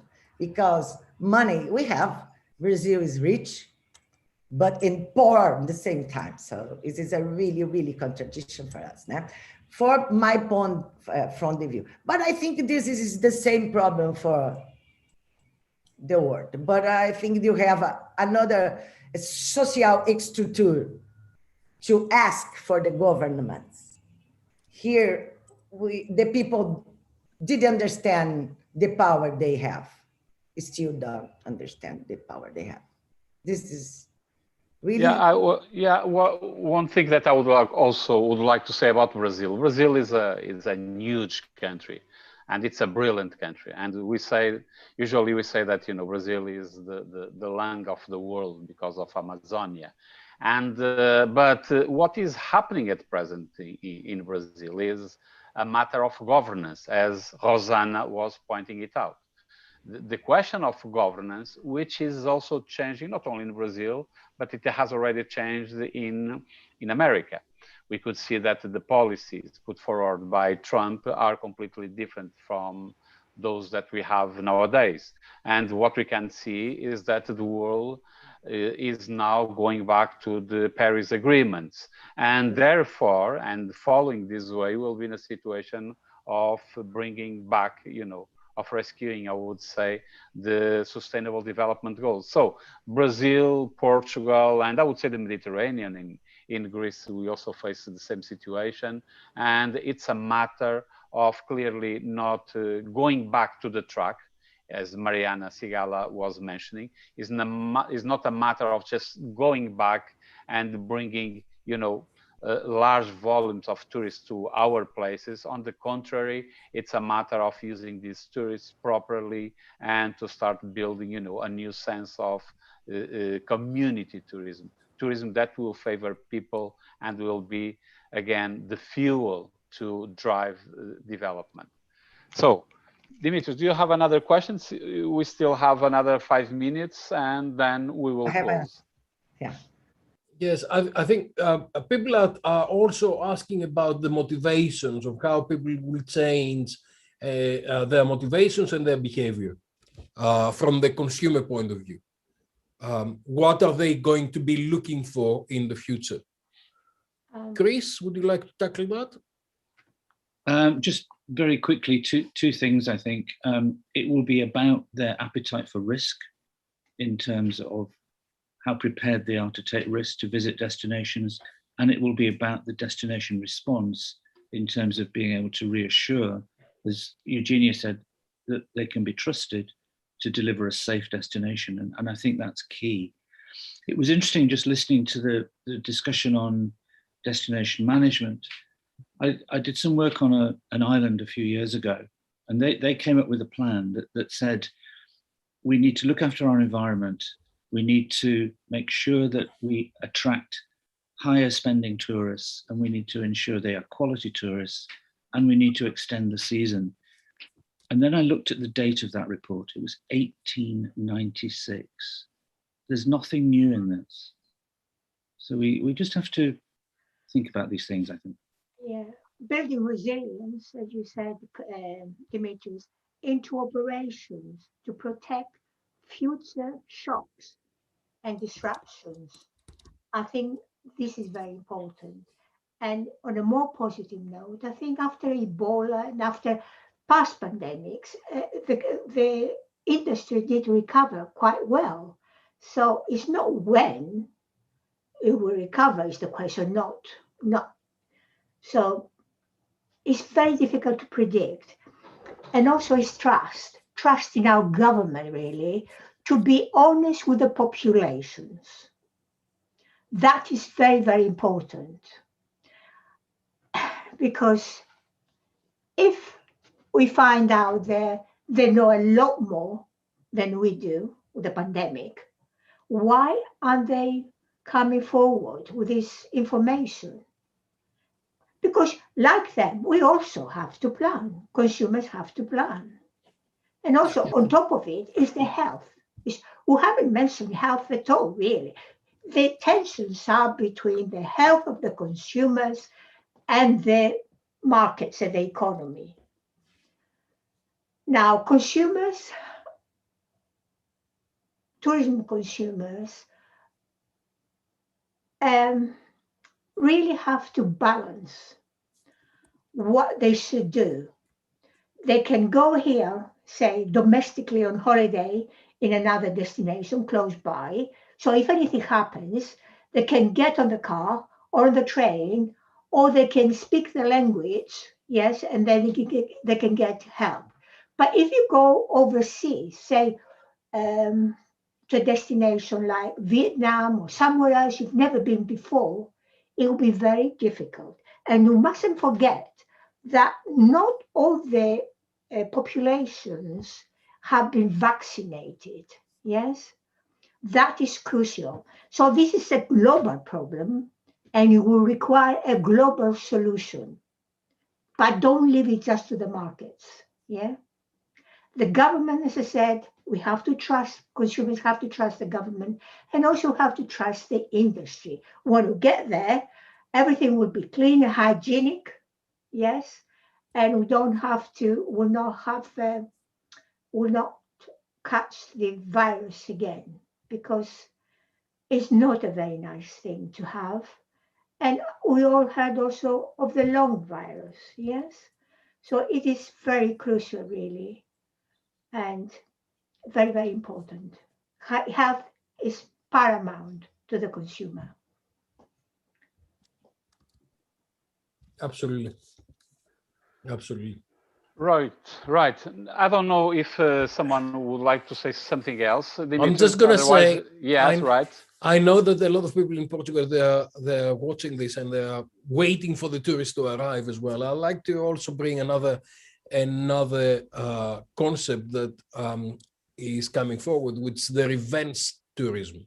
Revenge tourism is really about those who have not managed to travel for a year plus, and now they would like to do double the activity because they would like to recover the bit that they've lost. And I think right now predictions are quite difficult, and predictions can only happen for a maximum of 2 weeks. And I think it's the end of planning and the beginning of the agility. I keep going back to that because I think it brings in our mind what we need to do is really understand how we can look into the entire range of different kind of information and be prepared and agile to adopt our behavior and our business models to those things that are happening. I think it's about liquidity, it's about sustainability, it's about resilience, and those things will take us to the near future.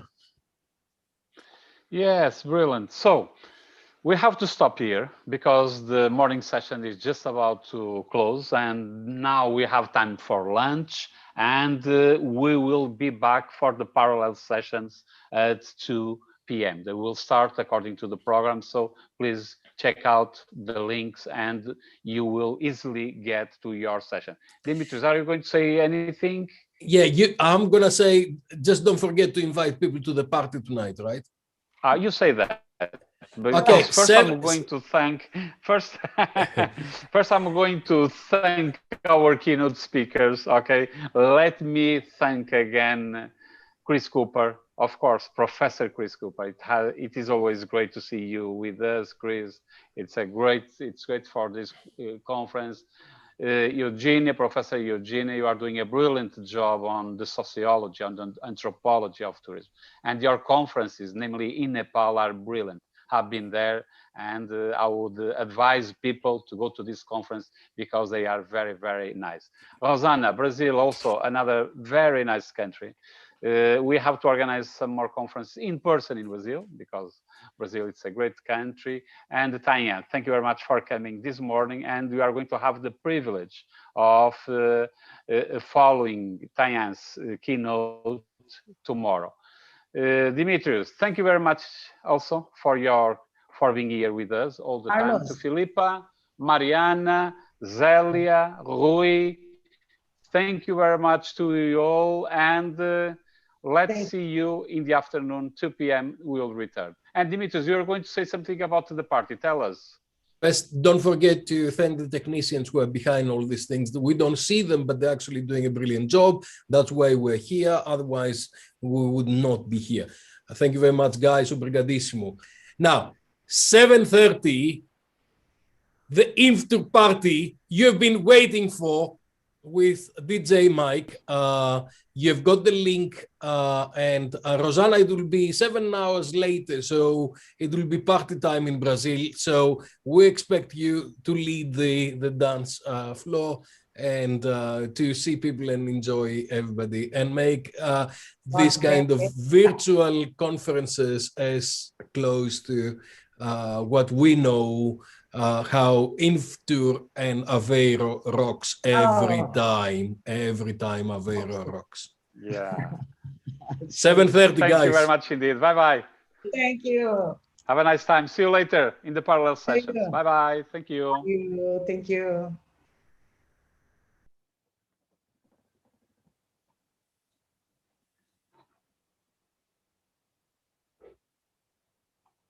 Aveiro rocks every time.